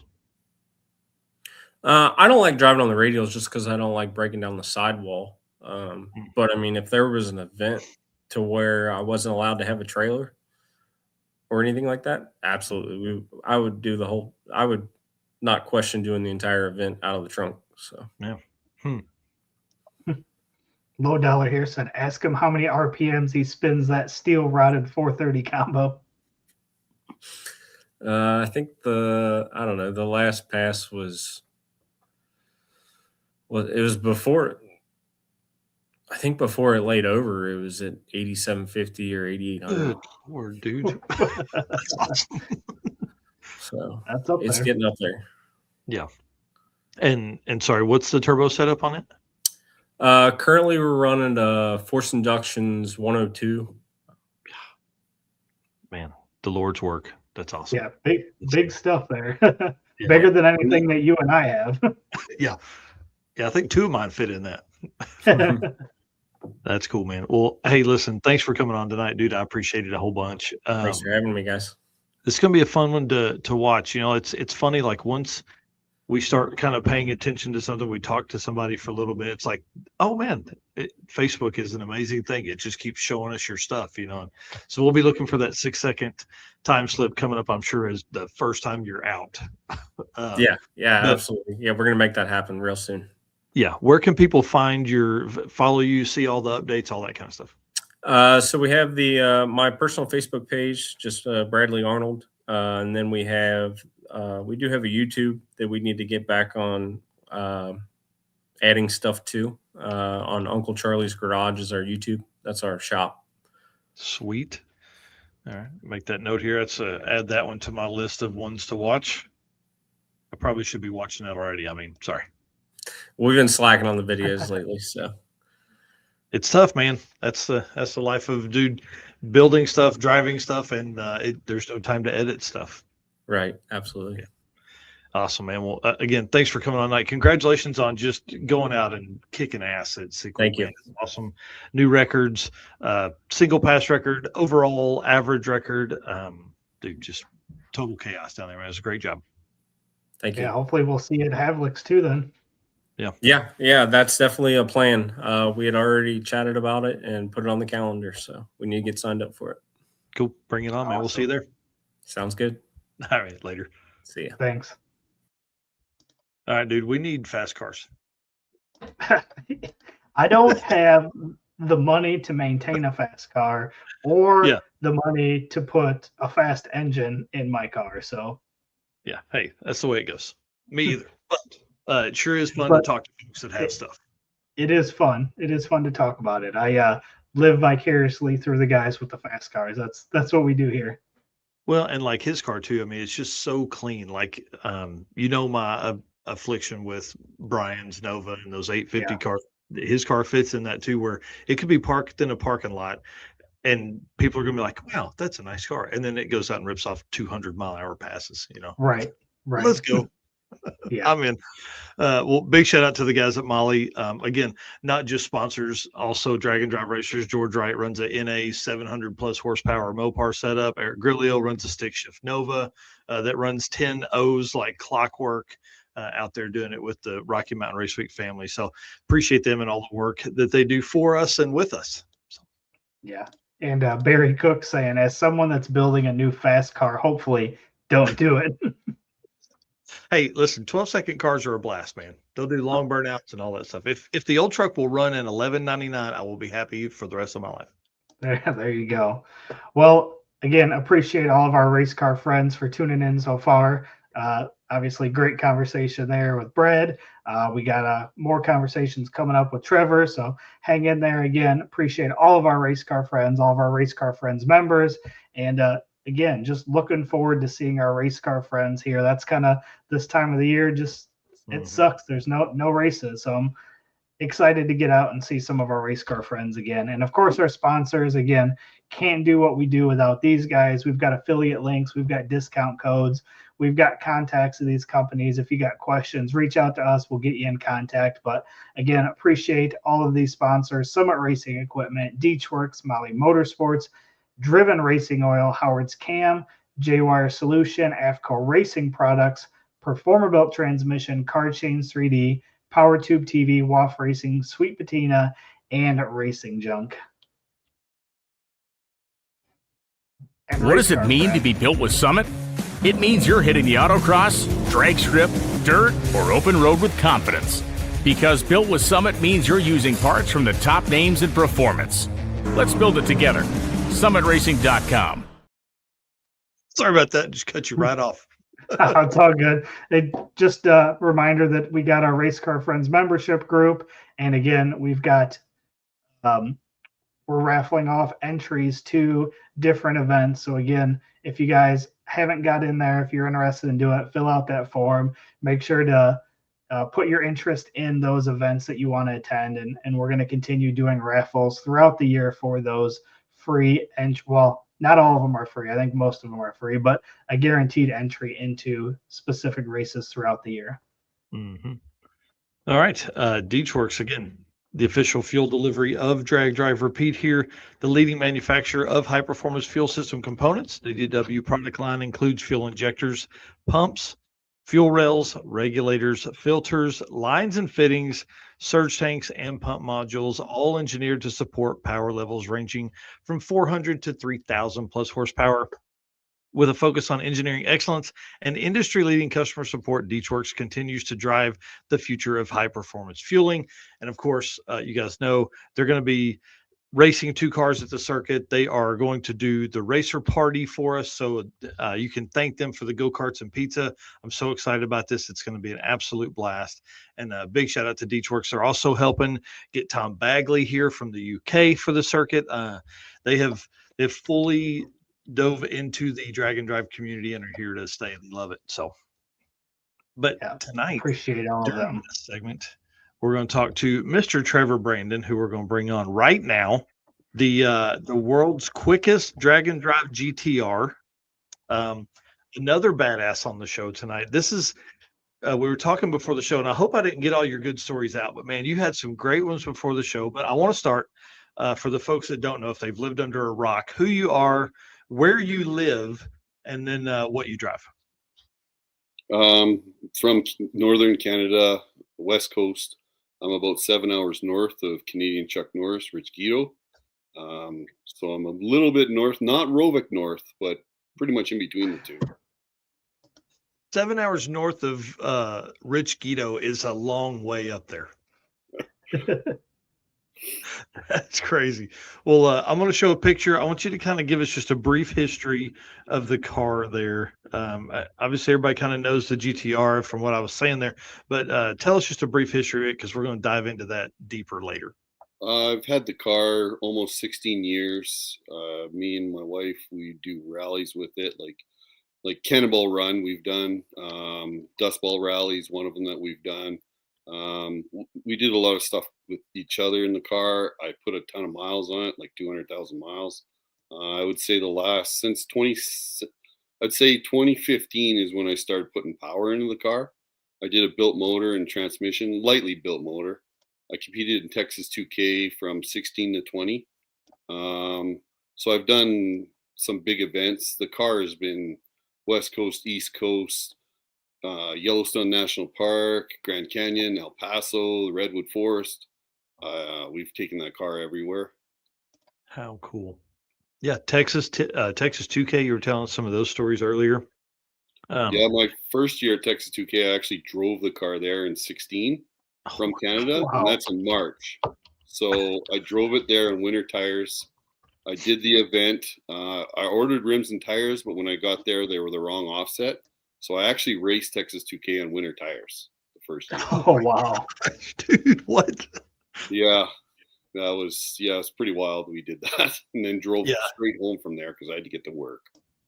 Man, that is insane. Well, let's talk about how far of a trip Sick Week was for you. Sick week. From my work, I actually left my work Wednesday morning, and because we got a morning meeting, and then I left there, and then I drive all the way to where I live in the Grand Prairie area, picked my wife up, and then I went to Calgary and picked my car up and went to Denver. I picked up some parts that I had at PFI, and then I went the rest of the way. I think it was 3,800 miles one way to the start track. And we were caught in that storm. I had Red Hat Scotty save me in Kansas City. I lost the wheel in the trailer. I thought my wife was joking. We were at the hotel at midnight, and she's like, you're missing a tire. And I thought she was joking because I was like, these tires and brakes and everything were just redone earlier in the summer. And I got up, sure enough, I was missing a tire, and that was in the storm of the century. Yeah. So everything was closed, but race car friends helping friends out. So I had actually Johnny Tran lend me a shop in Kansas City, and then Red Hat Scotty took my wife, and they ran around and got parts for the trailer while I tore the back part of my trailer and diff and everything apart, and we changed that out. Dude, that's awesome. I didn't know that. I thought you had just blown a tire or something. No, I wish. Wow. Yeah, I didn't know all that, dude. Can you? That's scary, especially like in the. I mean, you were literally. Kansas City was the middle of that whole swath of just brain damage that came across and all of that snow and ice and all that kind of stuff. Yeah. So needless to say, I was in Kansas City probably about 8 hours longer than I wanted to be, just because of the hang up. But if it wasn't for Scotty, it would have been a lot longer because I didn't know what stores would even be open because it was a storm and a lot of places weren't doing it. And since it was a car trailer, no trailer places or tire places would fix it because they have to be bigger than, I think, 18-inch rims. Oh, wow. Yeah. So interesting. Yes. So no semi stuff could work on it, which those guys are open all the time, no matter Yeah. what. But yeah, car stuff. Yeah. Not really open that much. No. They're like, snow on the ground. People aren't driving around in this, let alone pulling a trailer from Canada. Right. Dude, that's nuts. What- Well, let's run through your incredible Sick Week 2026 Sick Week Freaks winner and record setter. You basically just destroyed the record for the class, the class average record. You finished with a 784. You reset the record by almost a full second. Pretty impressive. Tony Nemchek before that, I think 2023. 876 is what the average record was before in his 4G63 all-wheel drive Eagle Talon or Mitsubishi Eclipse. I can't remember what it is. But you also just reset your own single pass record from Sick Week, which I think was Sick Week 2024. Quickest pass of the class ever, obviously 768 on day 4, resetting your own record of an 816. So, dude, by almost half a second there. yeah, Like- literally pretty much a half second. Yeah. So you came down, you kind of kicked ass and took names. Eric's going to go through daily with you, but was that your goal the whole, from the beginning? I know, we're going to talk about you struggling to get into the sevens before that, but you're not just into the sevens, you're deep in the sevens now. Is that your goal for Sick Week? My goal was always to run a 7 because the car was capable of a 7. It's just been a struggle the last few years, but I wanted to come because I was kind of called out. Cooper called me out, him and Derek, and I was like, okay, well, I'm gonna come. And I last year was a down year for me for drag and drive. I only did one event basically because of I was redoing the motor of my car and turbos and fuel system. It was a bunch of upgrades last year. So I was down most of the year, and I actually had to win my way into Sick Week on a wild card. And I got top 3 at Miles of Mayhem, which is a Canadian event in the West Coast here. and I got top 3, so I won my way for an early entry. So that had to get me there to take on that challenge from Cooper, but Cooper just had a kid and everything, so he wasn't able to attend. So Yeah, after all that trash talk. but I got a record he can come after now. Oh yeah, yeah, and I think his car's been in the 7s, right? Oh yeah. Yeah, Oh, so it would have been a really good race to watch between you guys.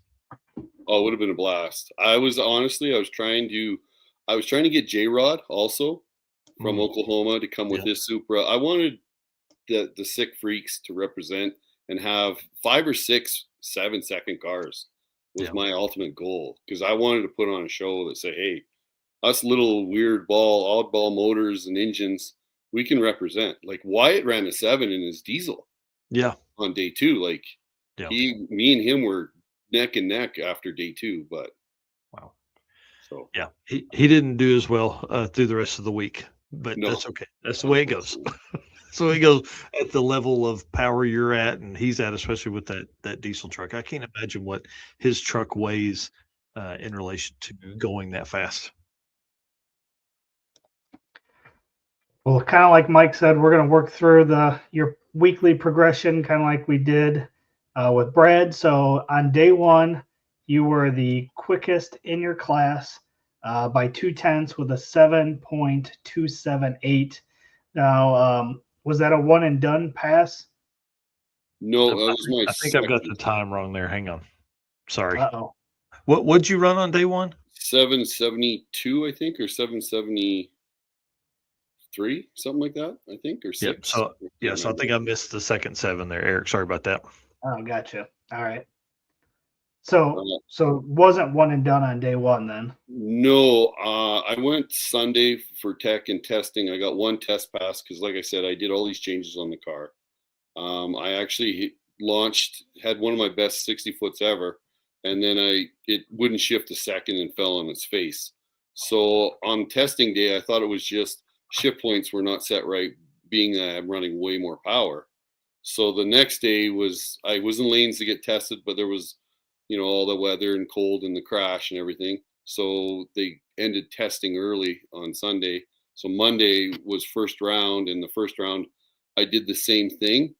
So it wasn't the shift point, which I can get into later, but yeah, so the second pass, I actually manually shifted all the way through the car and had to shift doing it myself. And it goes pretty fast in a car, like a 6-speed, like first gear is done at 60 feet. Like you're shifting the second gear at 60 feet.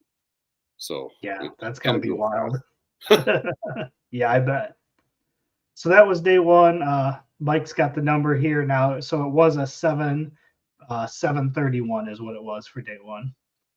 So then we move into day 2. Day 2, everybody struggled on day 2. It was their slowest pass of the week, which was an 8.183. So what kind of was the struggle on day 2 there? I just want to get through the day because the next day was a drive day and I could go through the car with more time. So I wanted to be one and done, but I saw Wyatt run his 780 pass, like 2 cars in front of me. Like Wyatt was in front of Alex Taylor and I was behind Alex Taylor. So I saw Wyatt's pass. So I was like, oh my God. And basically that pass jumped him with me, literally like same number as my day pass the day before. And then I ran down and I'm still manually shifting and I way early shifted a bunch of gears. So I was way down on mile an hour and stuff on that pass, but I got a decent pass. And then Wyatt was at the top end and I talked to Wyatt and I heard he hurt his motor. So I was like, I was going to do a second pass, but I'm like, okay, I'm one and done and I got to figure out what's going on with the car. Gotcha. Yeah. So it looks like Wyatt didn't end up submitting a pass on day 2. So obviously after hurt engine, that was done. So you kept the 818. Then you went on the drive day. So drive day is when you were able to get some of those things fixed then? Yeah, it turned out to be like I had a bunch of work done under the dash to get to my switches because I put a carbon dash in. And there's a plug for my my shifters on my steering wheel. and it wasn't plugged in all the way. So when I launched, it would actually unplug a bit, and it was literally like I was money shifting first gear. It would just fall right on its face because you hit the rev limit. Thank God I didn't break the transmission. Mm-hmm. So I was happy on that. Finding that it was just a plug, so that was a relief. And after that, it was smooth sailing. Yep. So That's that wild.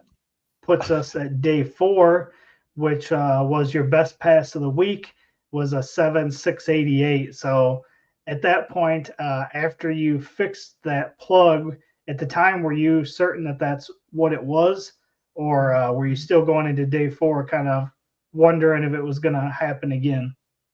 Well, I actually ran an 8.0 before that pass. So I ran On an day 8.0 4? on day 4, and I didn't hand it in. I had it in my pocket because I put a safe tune in it because I was leaving it to the computer to shift. So I didn't chance it, so I had a car turned down. So I actually ran a safe pass, and then I was happy that it worked. And I could have handed it in because the Wyatt in second, he was broke. So, Yeah. but I wanted to do that 7-second average. So I knew that wouldn't help at all. So I was like, I'm going back up, and that's when I ran a PB for time. Yeah, I Yep. mean that's a big swing. It's almost, it's another half tenth quicker than what you ran on day 1, and a PB for you in the car, right? Like, Yep.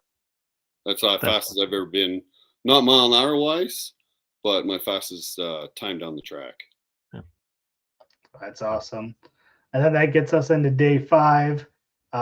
So for you, that was your second slowest pass of the week, but still a 7,788. So, but that was also your best mile an hour of the week, right at the 183. Yeah, that was my personal best in mile an hour. I kind of bogged off the line, and when I came back in, I actually had the car turned down a few pounds. Well, my tuner did, anyways. For Taylor from Sissio, he had me turned down for the whole week because it's all about making it through the week, and I've got enough power to run, in theory, 750s.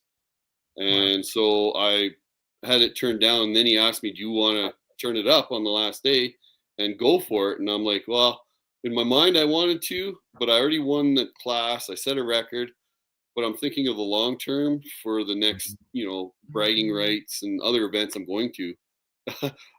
I know it's great to have a big number, but as a drag and drive racer, I got to think of longevity of the year. Yeah. Yeah. And especially as we're kind of talking before the show, like transmission is crazy for that thing. So obviously you don't want to tear that up or do anything like that and jeopardize any of those components or parts on the car. Yeah, and I made it, like I said, it's sure great having a personal, but I did personals on that week. Right. So I can always set personals from this point on, but Yeah. Yeah, to run 183. I mean, that, in my notes here, that's a full 2 miles an hour faster than the other days. So that's pretty impressive. Well, we'll ask you the same thing we asked Brad. What did you do right during the week? I got lucky on a bunch of stuff. Like I had a good co-pilot, so I was able to concentrate on other things. So my buddy David, who's first time co-piloting, he was a key. My wife, so I didn't have to think about hotels and stuff. She's got that locked down.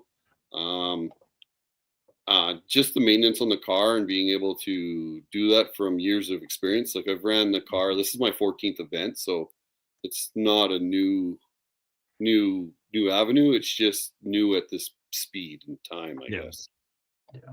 Yeah, because we were talking before the show. I think you're running 8.0s at Rocky Mountain in 23. Like, obviously trying to do that on the mountain is way different than trying to do that at Florida, at Gainesville or Orlando. So with your car, I just have so many questions. We're going to talk about some of them here in a minute, but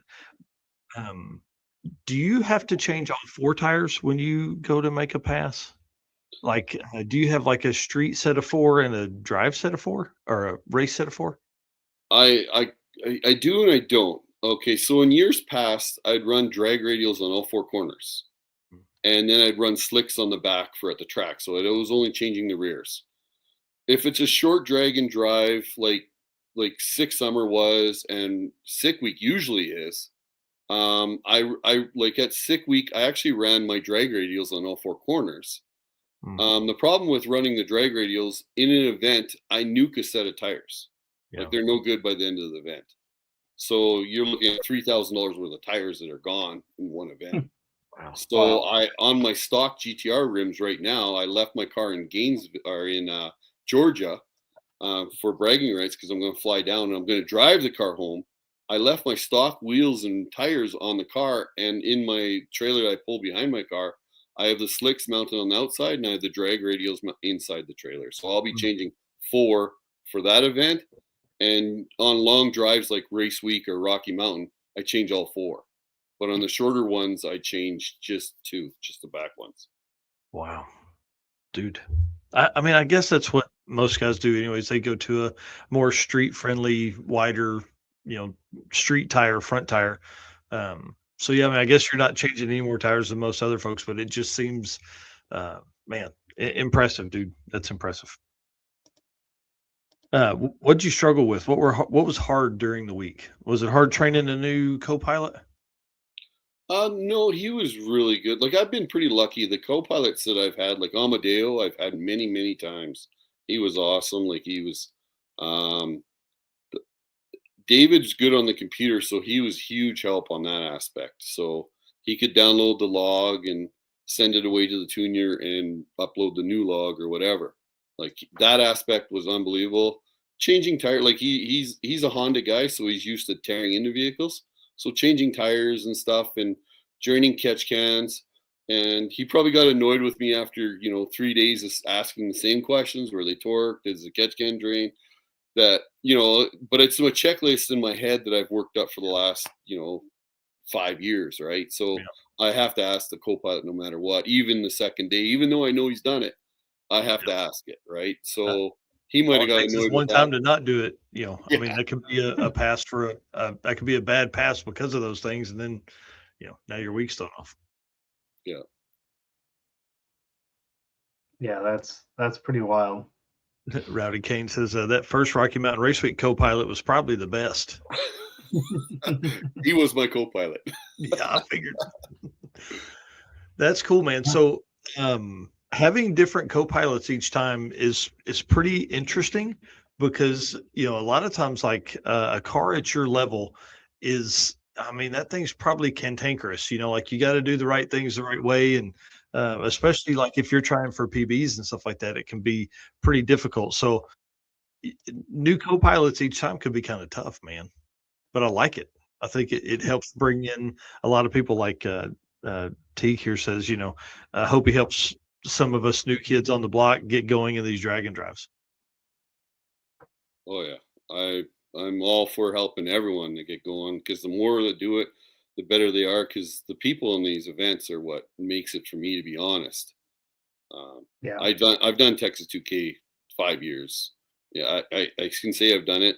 I mean, I had fun, but it's nothing like a drag and drive. A drag and drive, you feel so accomplished because if you finish the week, you feel like I did it.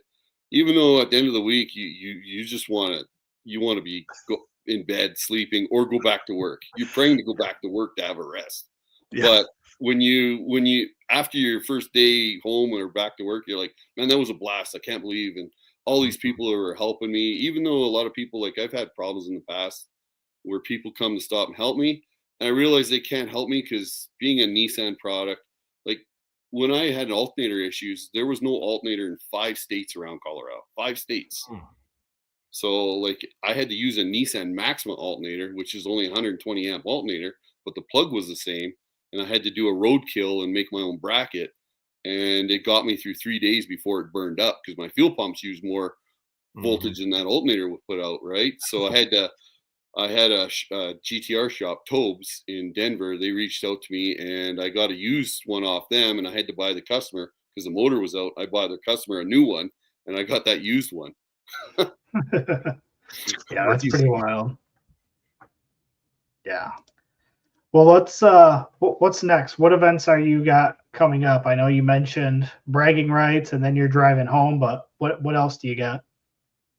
Yeah, so Bragging Rights is my next event in April. I'm flying down, both me and my wife, and then we're going to drive back with Richard, Kenny and Chuck Norris, and Rovik back to Canada. So the three of us will be convoying back together from Bragging How Rights. cool. And then after that, I'm doing, I have a bunch of little local events, but Big Sky is the first time going to be doing Big Sky.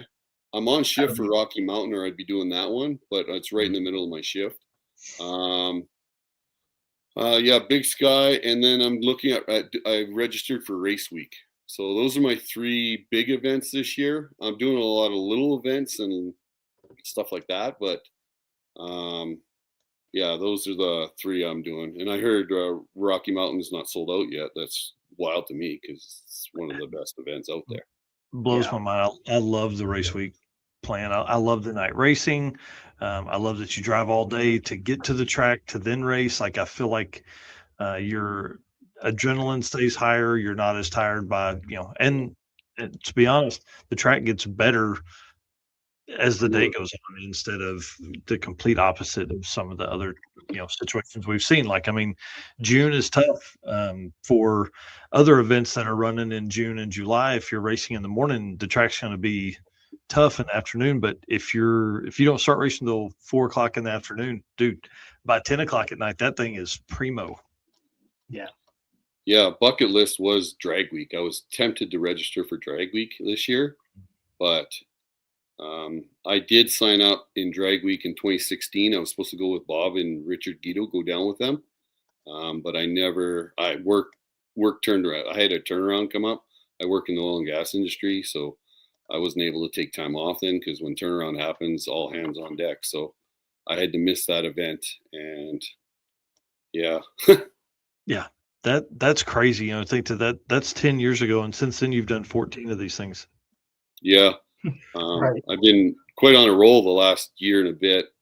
I've had 3 first place and 1 second and 3 records I set. Like 6 Summer, I set a record. Sick Week, I set a record. And Miles of Mayhem, I did a record. So James beat me in the race weekend.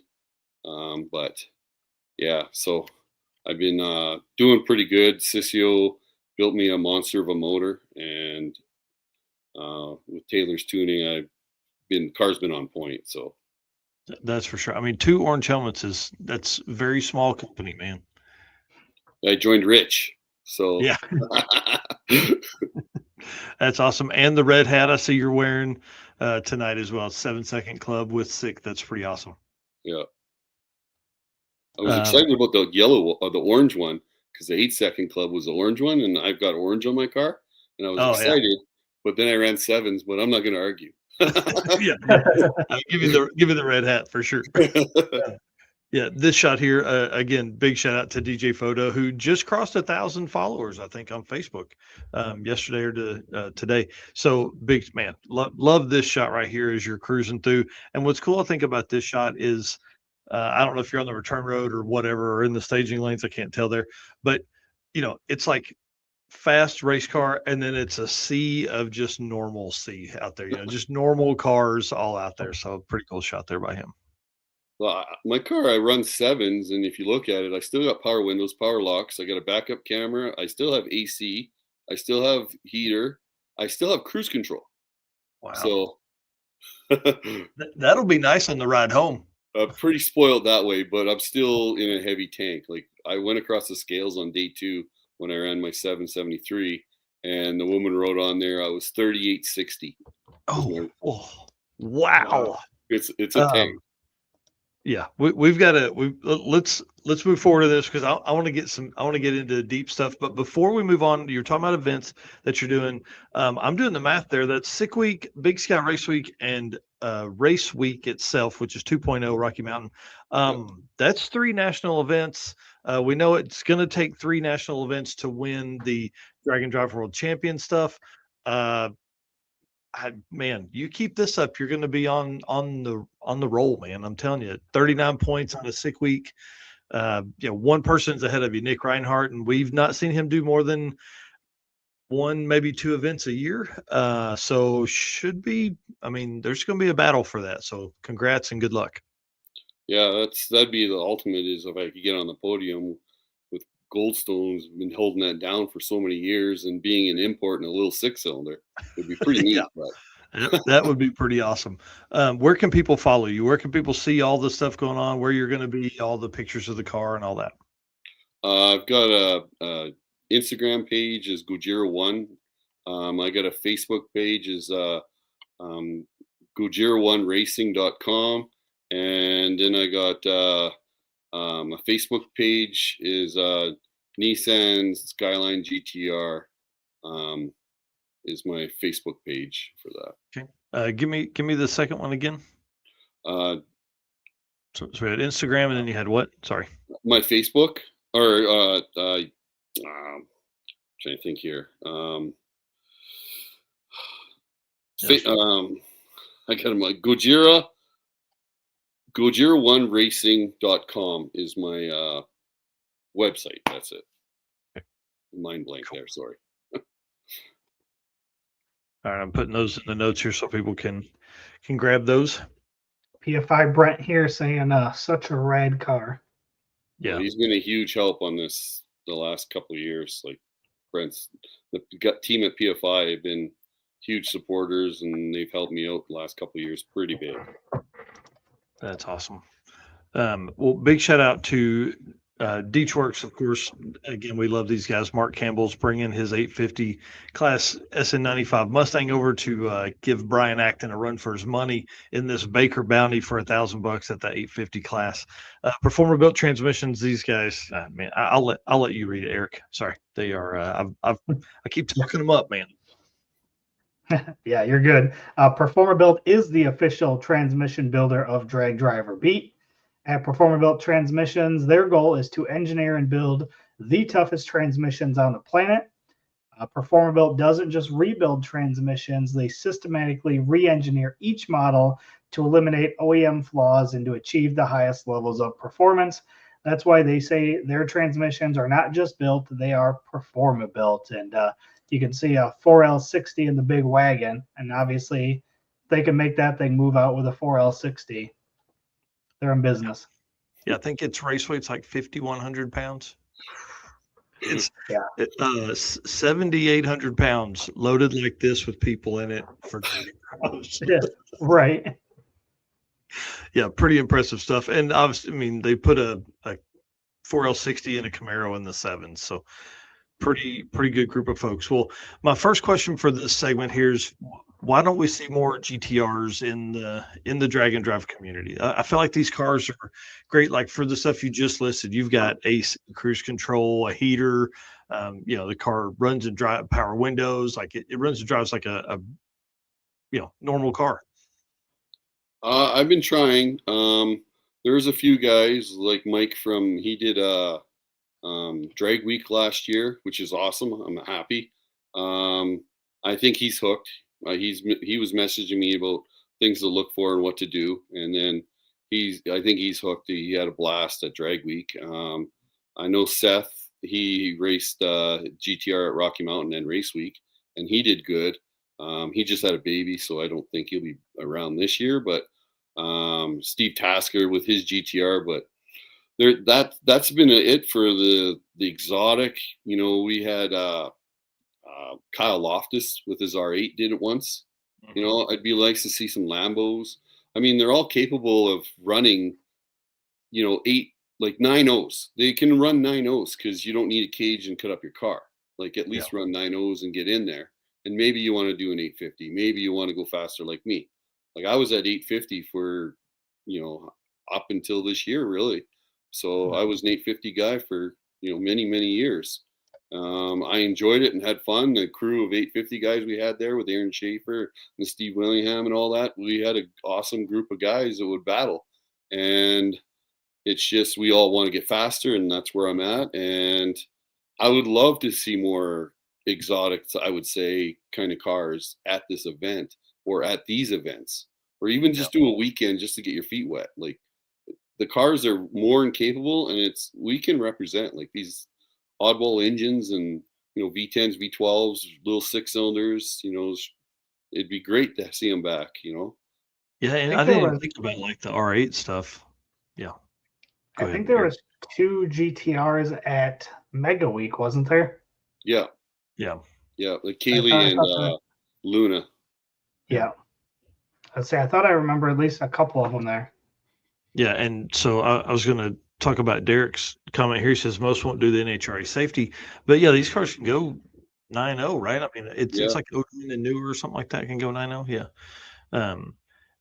These cars are obviously very capable. I mean, you're a second and a half faster than a 9.0, but do you think that's part of it? Like that level of racer that wants to go fast in the GTR is not willing to do that level of work, the level of cage work, I guess that would be there.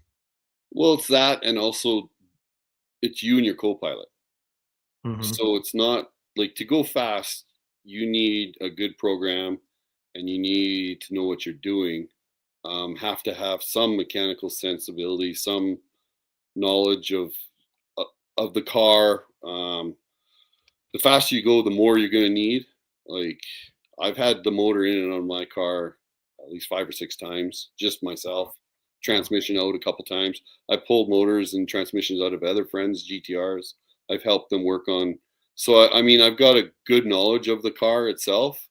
My downfall weakness is basically like kind of the wiring and the computer stuff, because I didn't grow up with computers as a kid. I'm in my 50s and I never really had computers in school and stuff. So I mean, do what I'm you're good behind at. on that. But I mean, the physical aspect of doing an event, like if you ran 9.0s with like a GTR or a Lambo or an R8, you could have a blast and not change anything and run 9.0s. Like they should come out and get their feet wet, and maybe they want to move up to 850, because 850 you can have removable door bars and have your cage inside the interior. Like I've seen that, like the Jotec cars had their cages are inside. Like Luna's car is cages inside, right? So Yeah. you can do it, but to go faster, to get the funny car hoop, I can understand that aspect. But Yeah. Yeah, Luna, she ran that 9.0 index for like 2 years, I think, something like that. She went out and just kicked ass. yeah. Seth did it last year. He ran the 9.0 and the 850. Ran 2 classes. And That's Seth awesome. did really well. I think he got second actually.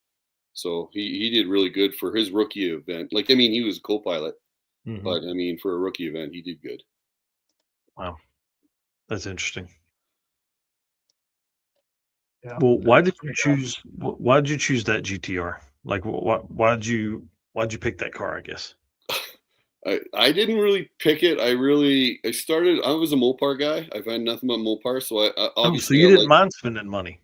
I like punishment. Yes, I like punishment, and I like being heavy, because obviously Mopars are usually all heavy. So, I might as well take the heaviest Japanese platform and try to make it fast. So, Yeah. but I was importing cars like out of the Viet. Like I've owned 17 Japanese cars from Japan, like an RX-7, 2 Mark 4 Supras. I've owned an R33, bunch of 32s, like 11 32s, RX-7 FD. Like I've owned a lot of Japanese cars, and I just fell in love with it. And when the GTR first came out, it was beating all the supercars in 09 and 2010, and that's when I got mine. Like I've had mine for a long time. And I like the aspect of the underdog beating the big guys, and that's why I like the little 6-cylinder beating these guys in drag and drive. Like it was pretty cool that a little engine that could. Mm-hmm. Well, Man, what about maintenance? So, what is there anything different, like between events or between days of an event, that is any different for a GTR than say any other guys that are at a drag and drive? For me, I start with fresh oil, so it's fresh oil, fresh plugs. Go through everything, check the fluids, the transmission. I got to do a relearn on the clutch before an event, like on the transmission. So I do a relearn on the clutches and system like that. Make sure the tune's all good.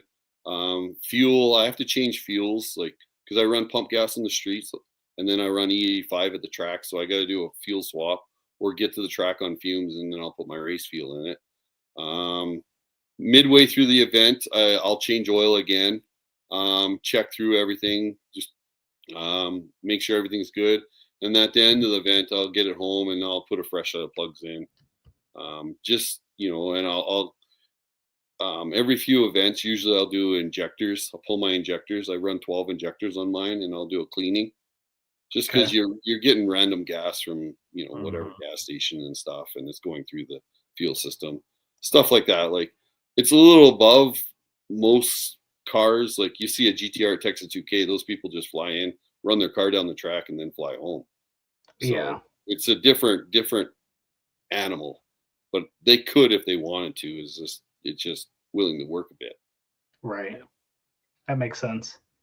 What about parts availability on the road? So you talked a little bit about the alternator issue. Like, is that something that you kind of prepare for before going into an event? Like, what things do you kind of need to bring that you're not going to be able to pick up, at a local hardware store, or kind of how do you go about that on preparing for an event? Well, I'm almost not like Richard or Guido or Bill Armstrong, like parts available. I have spare front axles. I have spare front drive shaft. I have a spare drive shaft. I have a spare alternator, spare coil packs. I've got a couple sets of plugs. I used to have spare rear axles, but I broke them when I was running drag radials. So I don't have any spare rear axles at the time. I bring a lot of extra oil because I'll do oil changes. If something's not right, I'll do an oil change. People will make fun of me, like Bill Armstrong would make fun of me. Aren't you due for an oil change because you did a pass, kind of thing. It's kind of a going joke. But I rather oil's cheap compared to a motor, right? So that's the way I look at it. But I do have a repertoire of parts. Like, I've got spare fuel pumps even. I got spare injectors for one set, not two sets. But like I said, I do have a repertoire of parts in my trailer, and I've got a big trailer now. I used to run a roof rack on my car. I was one of those crazy guys. Then I ran a little motorbike trailer, and I kept breaking it because I had so much weight in it. So I had a custom trailer built last year that turns into a table. It's got a solar panel. I got that from Bill Armstrong. So it's got its own power on board. So I've kind of upped my game on that aspect over the years as well. A bigger trailer on that setup. How do you manage that?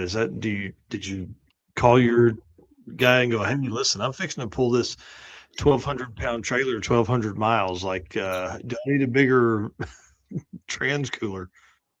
My car, because I road raced my car before, right? So I had a trans cooler before. Like, the GTR doesn't come with a trans cooler. It comes with a small little oil cooler, which I've upgraded years ago because like I said, I road raced it. Like, my car was built for other things that help me in drag and drive now. So the other stuff that I've done is kind of helped me now on this aspect. If you were just building a GTR at my level, you would add that stuff now. Like, but I've already did that years ago. Yeah. So, and my trailer has got to be roughly 2,000 pounds, maybe more. Holy shit! Because I have a drum of race fuel in my trailer, so I start with a drum of race fuel. So that's just a start. I have 7 jugs, 5-gallon jerry cans up front in my trailer, and then I have 3 7-gallon jugs in the back of my trailer. Wow. That's awesome. And then all your tools and jacks and jack stands and alternator and all the parts you just went through. Wow, that's incredible, man. Trying to fit some power couples. We talked about this earlier with Brad. How has Aaron always been into cars? Like, I mean, you named off a list of stuff there that is not like you're going down the street and buying something. I mean, you got to have a partner that's into this with you. So she obviously is bought in completely. How long y'all been together? How'd she get into this? How do you guys manage that? We've been married for over 30 years. I don't think she's old enough for that. Looking anyway. She'll like that. But yeah, no, we've been married 30 years, and we kind of like, she did like cars when I met her. A guy was storing his old muscle cars. That is, like, there was a CUDA at her house and everything when she was growing up. So a person would store, because she lived in an acreage outside of a town, of the city, Oh, right? cool. So people would store their old muscle cars out there. And so when I met her, I had my '79 Warlock, my high school truck, and I met her, and then we got into drag racing, small locally. I had a Dakota RT, and my wife had a GTP 40th anniversary that she would race. She raced at Rocky Mountain Race Week. She raced the C8 Corvette, like she races the Corvette. She's also raced the TRX that she's got. So she is into racing, but mechanically, like, if you told her to grab a 10 mil or a 3/4 inch wrench, she would have no clue. So that's why I kind of haven't had her as a co-pilot, because she would kill me or I'd kill her. But she always did the road week, or she would race another car or something else. And but she's like a mom to all of us, like Richard, even No Way Guy Sean. She booked all our rooms at Sick Week, like all our rooms. That's Rovic, awesome. like she's basically the mom, and she kind of at the track, she's like making sure everyone eats, and when the kids come around, she gives them stickers. Like we made stickers of my car, and we always give them to kids because kids love my car. Like there's not many cars like mine that kids are attracted to, because it's usually all muscle cars and stuff. So the dads are at the muscle car and the kids are at my car, and we always let the kids jump in my car. And it's funny because parents are like, "Oh, you sure?" And I'm like, it's just a car to me. Like it's 200,000 miles. I've had it 15 years. It's there to be enjoyed, right? And the kid, you see a smile on the kid's face. It's 100% what it's about for me. Well, and that's cool too, because like again, as kids are walking through, GTR's pretty big deal stuff as they're going through the pits and they see that and they're like, "Oh my gosh!" And yours always looks super cool. I mean, just to bring up another shot here of it. I mean, as a young man, I would be like, "What is that? What Dad's like all this stuff, but what is that? I want to know more about that." So that's pretty cool. Yeah, actually, at that checkpoint, we just parked in the parking lot after we did that, because there was a restaurant in the back corner we were going to, but there were so many kids that wanted to see the car and got stickers. And then my wife was giving them cheesies, and then the kids were sitting in the car, and the parents were. So we didn't even get to eat, and we were there about, I don't know, an hour and a half, and finally we left because the kids died down, and we got to carry on. And that's 100% like the joy in the kid's face and the parents smile and stuff like that. It's pretty neat. So yeah, I think we need to let parents sit in these things too. Those guys, back to wanting cool cars again. Your car's just photographed so well, dude. It just looks so good. I love the new wrap. We're going to talk about the previous looks here in a minute, but it just looks so good. All right, so how much time off did you take for Sick Week? Because people were listening earlier. He said 3,800 miles one way, 5,200 kilometers, one direction. Like that's more than a day's drive. Oh yeah.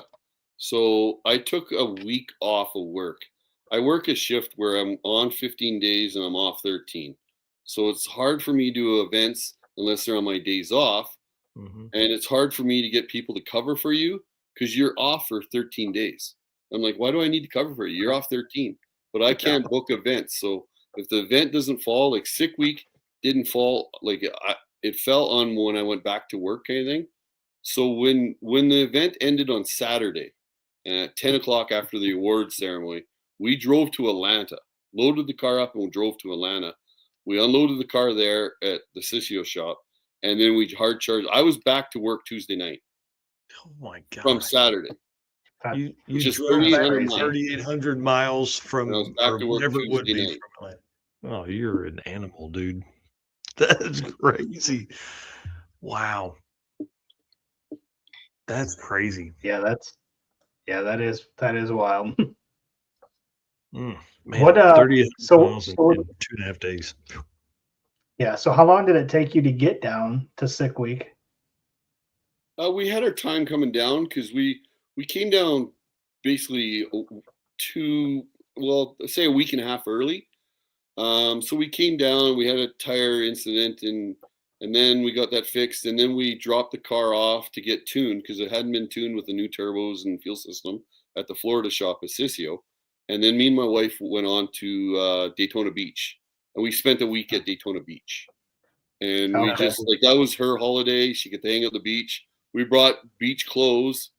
So we actually had to buy clothes because I don't know if you knew, it was pretty cold. Yeah. It was actually warmer in Calgary, Alberta than it was at Daytona Beach the one day. That's rude. Like, That's just rude. at home, it was warmer than Daytona Beach. And I'm like, this is nuts. Yeah.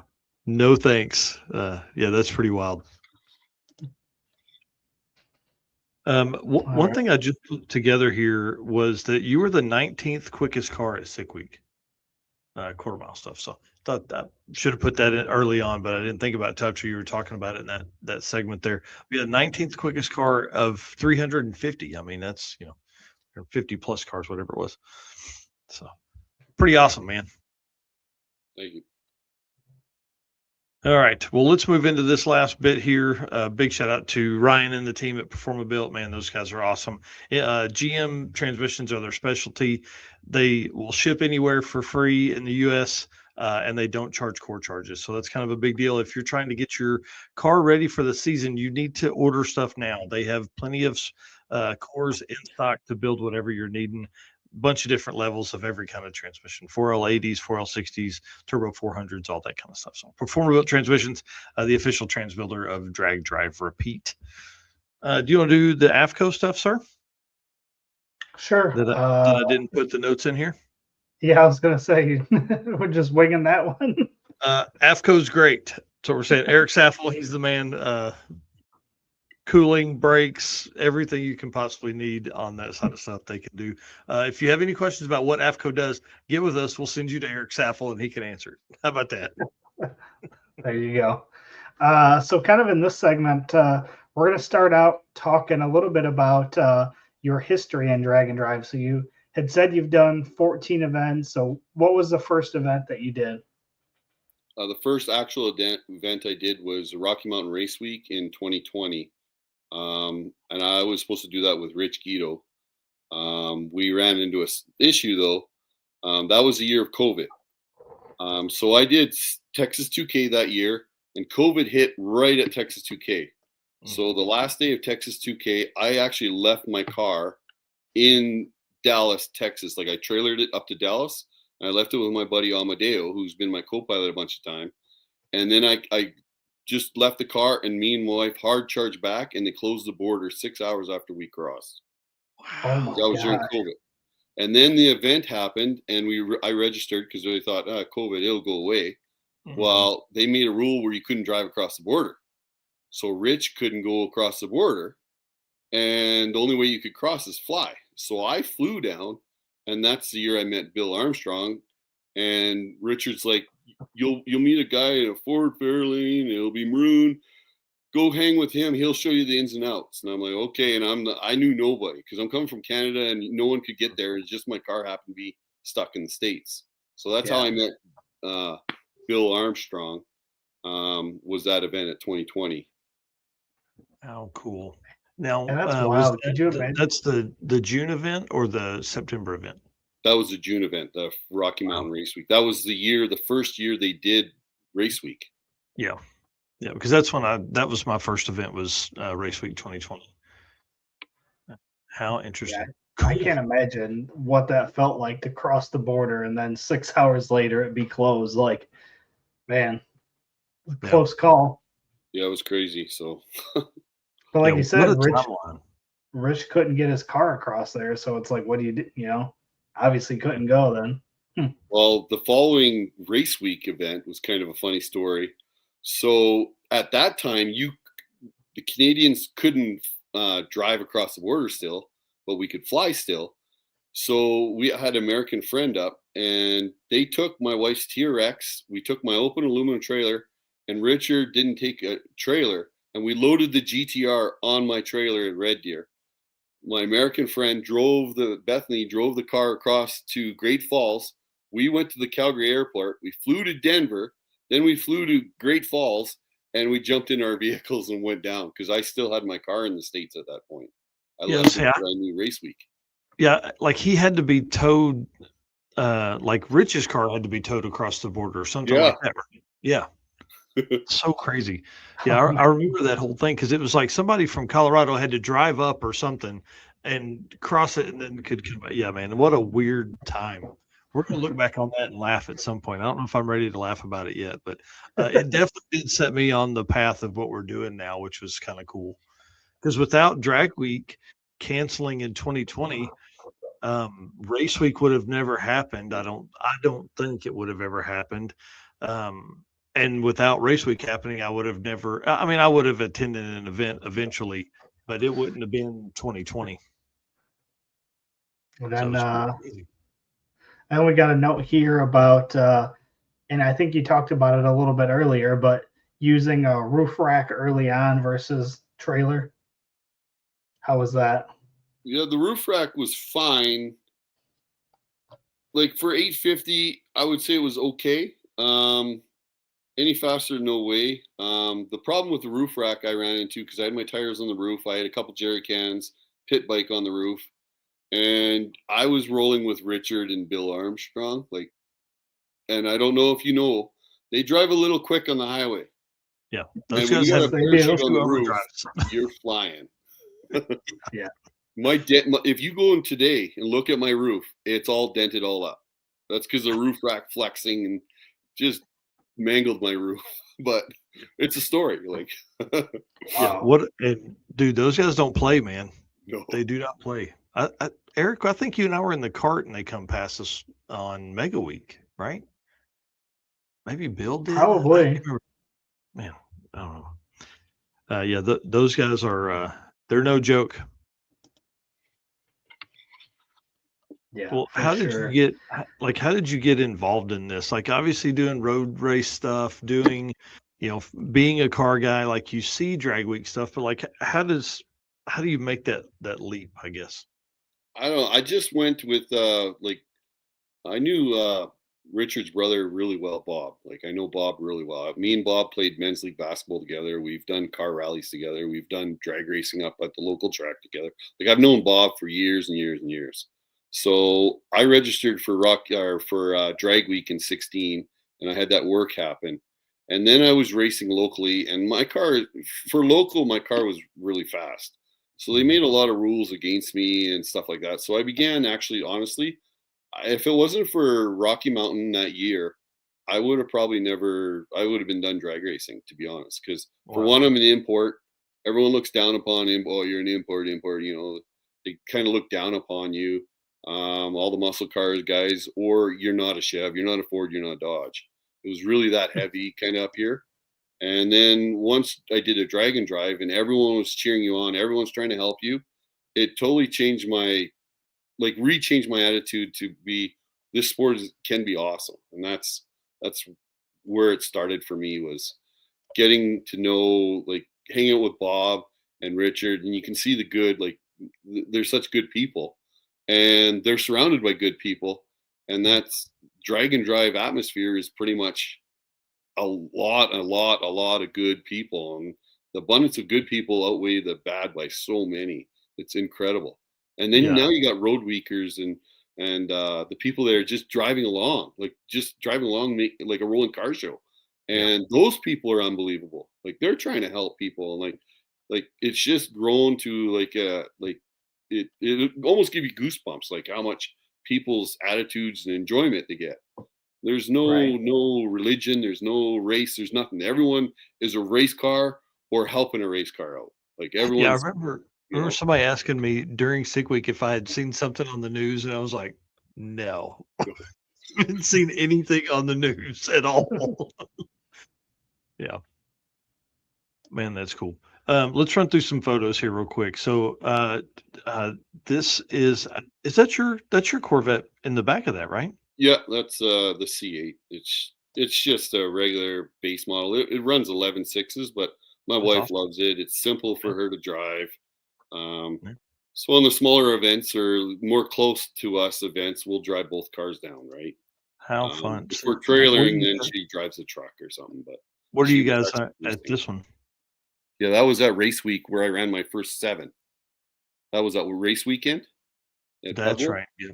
We did With the that. Royal Gorge Bridge Yeah, drive across. Yeah, I remember that now. And unbelievable drive, both days. that's awesome. Yeah, But Matt she's did a a great great job athlete. with that. I think we probably would have gotten race weekend if he had not done race week. If dry week had stayed. So this is what the car looked like, and you were telling us this a little bit about this before the show. How often do you change it, and how do you typically pick your design? It's roughly every 2 years. So in 15, I did a black wrap down the side, like a carbon looking wrap down the side with Tron stripes and then Tron writing on stuff on it. So it was all Troned up in 2016 and 17 and 18. I took all the Tron stripes off, so it was just like black. And then I got rear-ended in 18 when I was driving down the Texas 2K in Dallas, and I had $32,000 or $36,000 worth of damage to my car, and I still passed tech and raced dog tracked at that event. I still ran 8 something at that event, 880s, Wow. I think, dog tracking.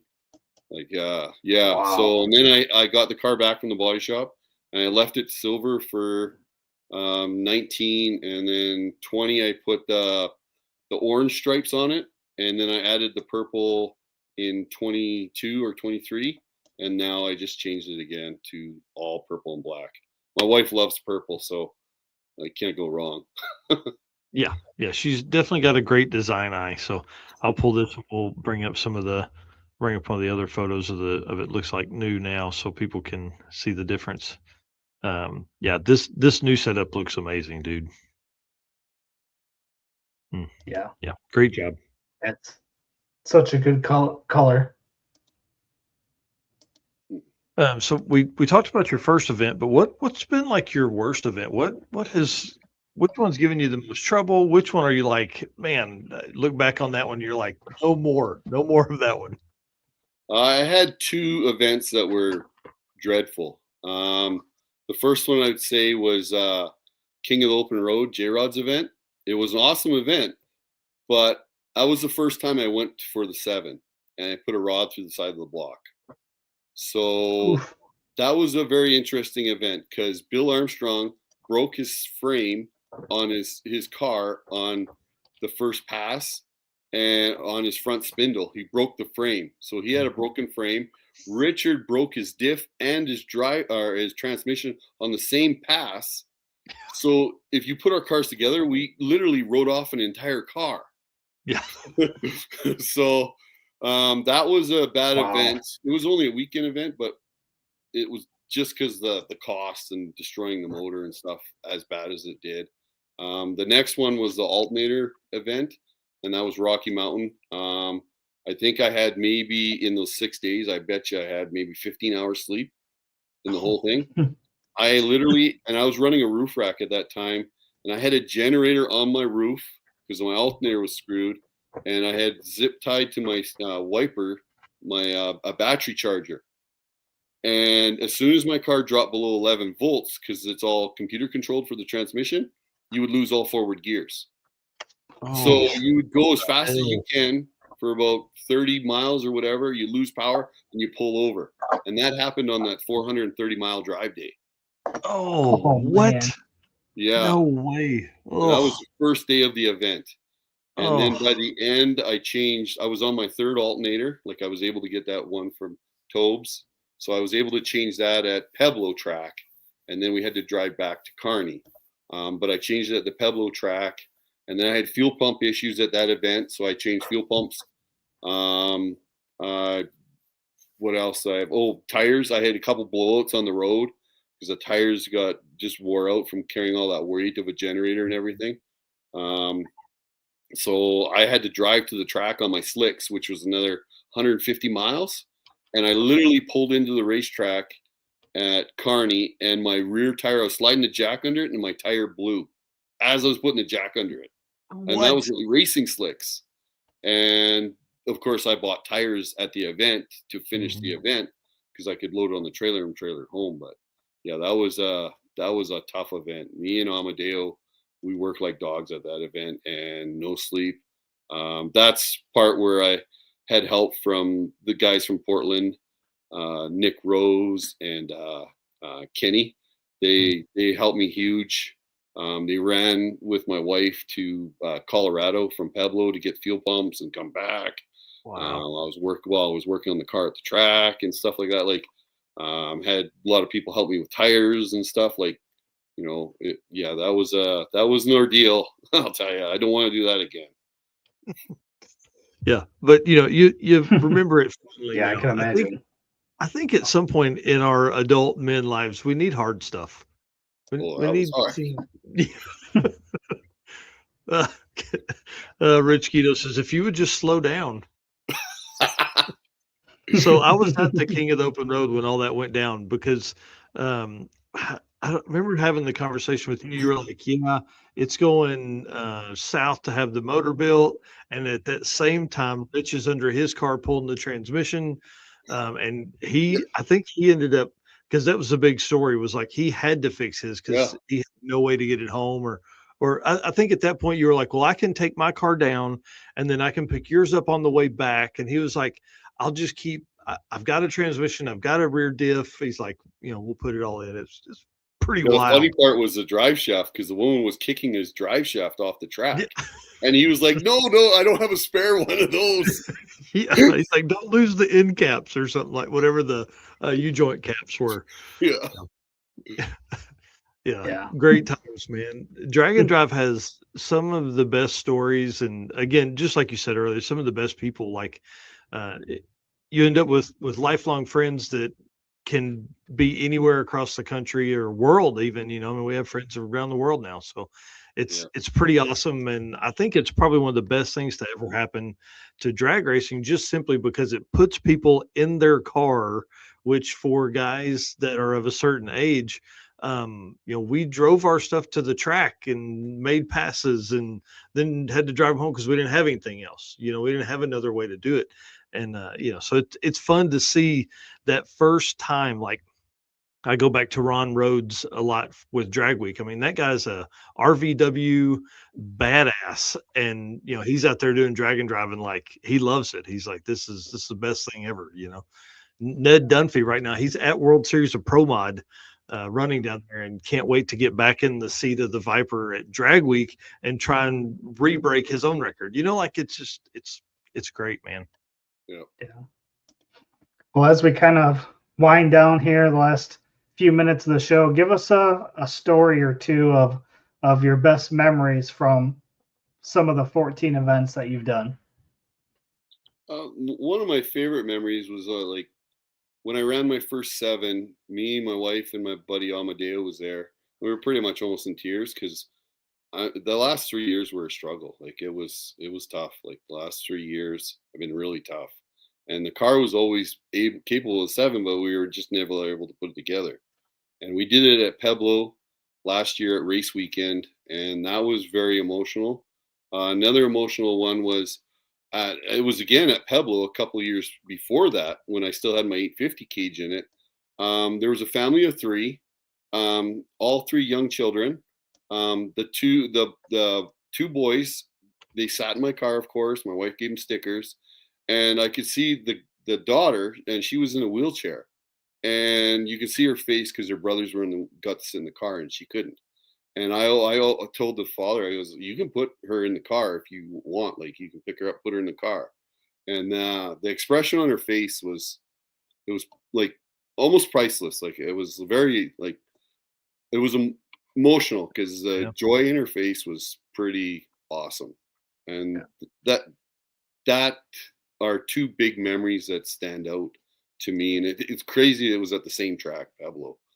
Wow. How cool. Yeah, very cool. Well, Eric, I think we need to extend the show time. I think we got to go 2.5 hours from now on. I mean, we have been. Yeah, when you have guests as cool as the folks we had tonight, man, it really is tough to trim these things down. Trevor, thanks for coming on tonight, man. I know you work hard and taking the time to be on here with us tonight. You were on before the show. We were talking then, and so you've been backstage the whole time. So thank you for doing this with us, man. It's really cool. So for folks that are maybe just coming in or are just watching this segment, where can they follow you? Where can they see all your stuff? Gojira One Racing is the Facebook or the website. Gojira One is Instagram, and then Nissan Skyline GTR is the Facebook page. I have to say, I got to thank you two for promoting and pumping up the Drag and Drive community. Well, you two have done so much for the whole community as a whole. I really honestly like to thank you guys, especially for what you do. Well, we appreciate that a lot, man. It's one of the coolest communities out there, and like the people here are, I mean, they're the best. We say it all the time. It is the best community out there, and I've been a part of a lot of different ones, and it's awesome. So, well, thanks. I'm gonna put you backstage. Stay with us. I'd like to talk for a few minutes after the show, but we got to wrap this thing up. See you, buddy. See you. All right, sir. Dude, you wanna? What a great show, man. Yeah, I mean, fast cars was kind of tonight's themes. I mean, some 7-second quick cars. Yeah, that's for sure. I haven't even told you this, but we've got some freaking awesome guests coming up. I have booked till the end of March for guests for every week, and I'll be putting out that list. But let's just say there's a gentleman and his team that will be on that put the transmission in and out of a Gasser 55 on the side of the road 6 times during sick week. They'll be on here the next couple weeks. We've got Nate Prater with bragging rights. He's going to be on in the next few weeks. And then on the 4th, which is actually maybe next week or the week after, I guess it's next week, we have the Canadian Invasion. So Trevor Branden's going to be back on, and we have Sean, the What No Way guy. We have Rich Guido on. We have Matt Blasco on. We're going to all the Canadians are going to be here with us. It's going to be very interesting. We're going to be outnumbered for sure. It's going to be a lot of because you get those Canadians together, and then they start speaking Canadian. So when they're with us, they kind of tone that down some. But when they're with each other, man, there's a lot of A and O and all the stuff. So it's going to be a ton of fun. Yes, it will be. All right, man. Send us out. All right. Well, once again, appreciate everybody for hanging out here 2.5 hours, which is longer than we planned, but glad everybody stuck around and hung out. Appreciate all the comments that we got tonight. It's been awesome. Appreciate Brad and Trevor for coming on.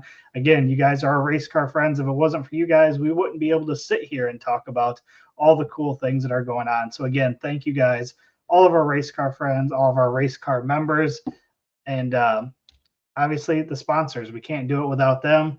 They allow us to travel to these events and do all the things that we get to do. And it's unbelievable what we get to do. And again, these sponsors make that possible. So Summit Racing Equipment, Deechworks, Molly Motorsports, Driven Racing Oil, Howard's Cam, J-Wire Solution, AFCO Racing Products, Performabuilt Transmissions, Car Change 3D, Power Tube TV, Wolf Racing, Sweet Patina, and Racing Junk. And we'll see you guys on Saturday morning for the news. Later.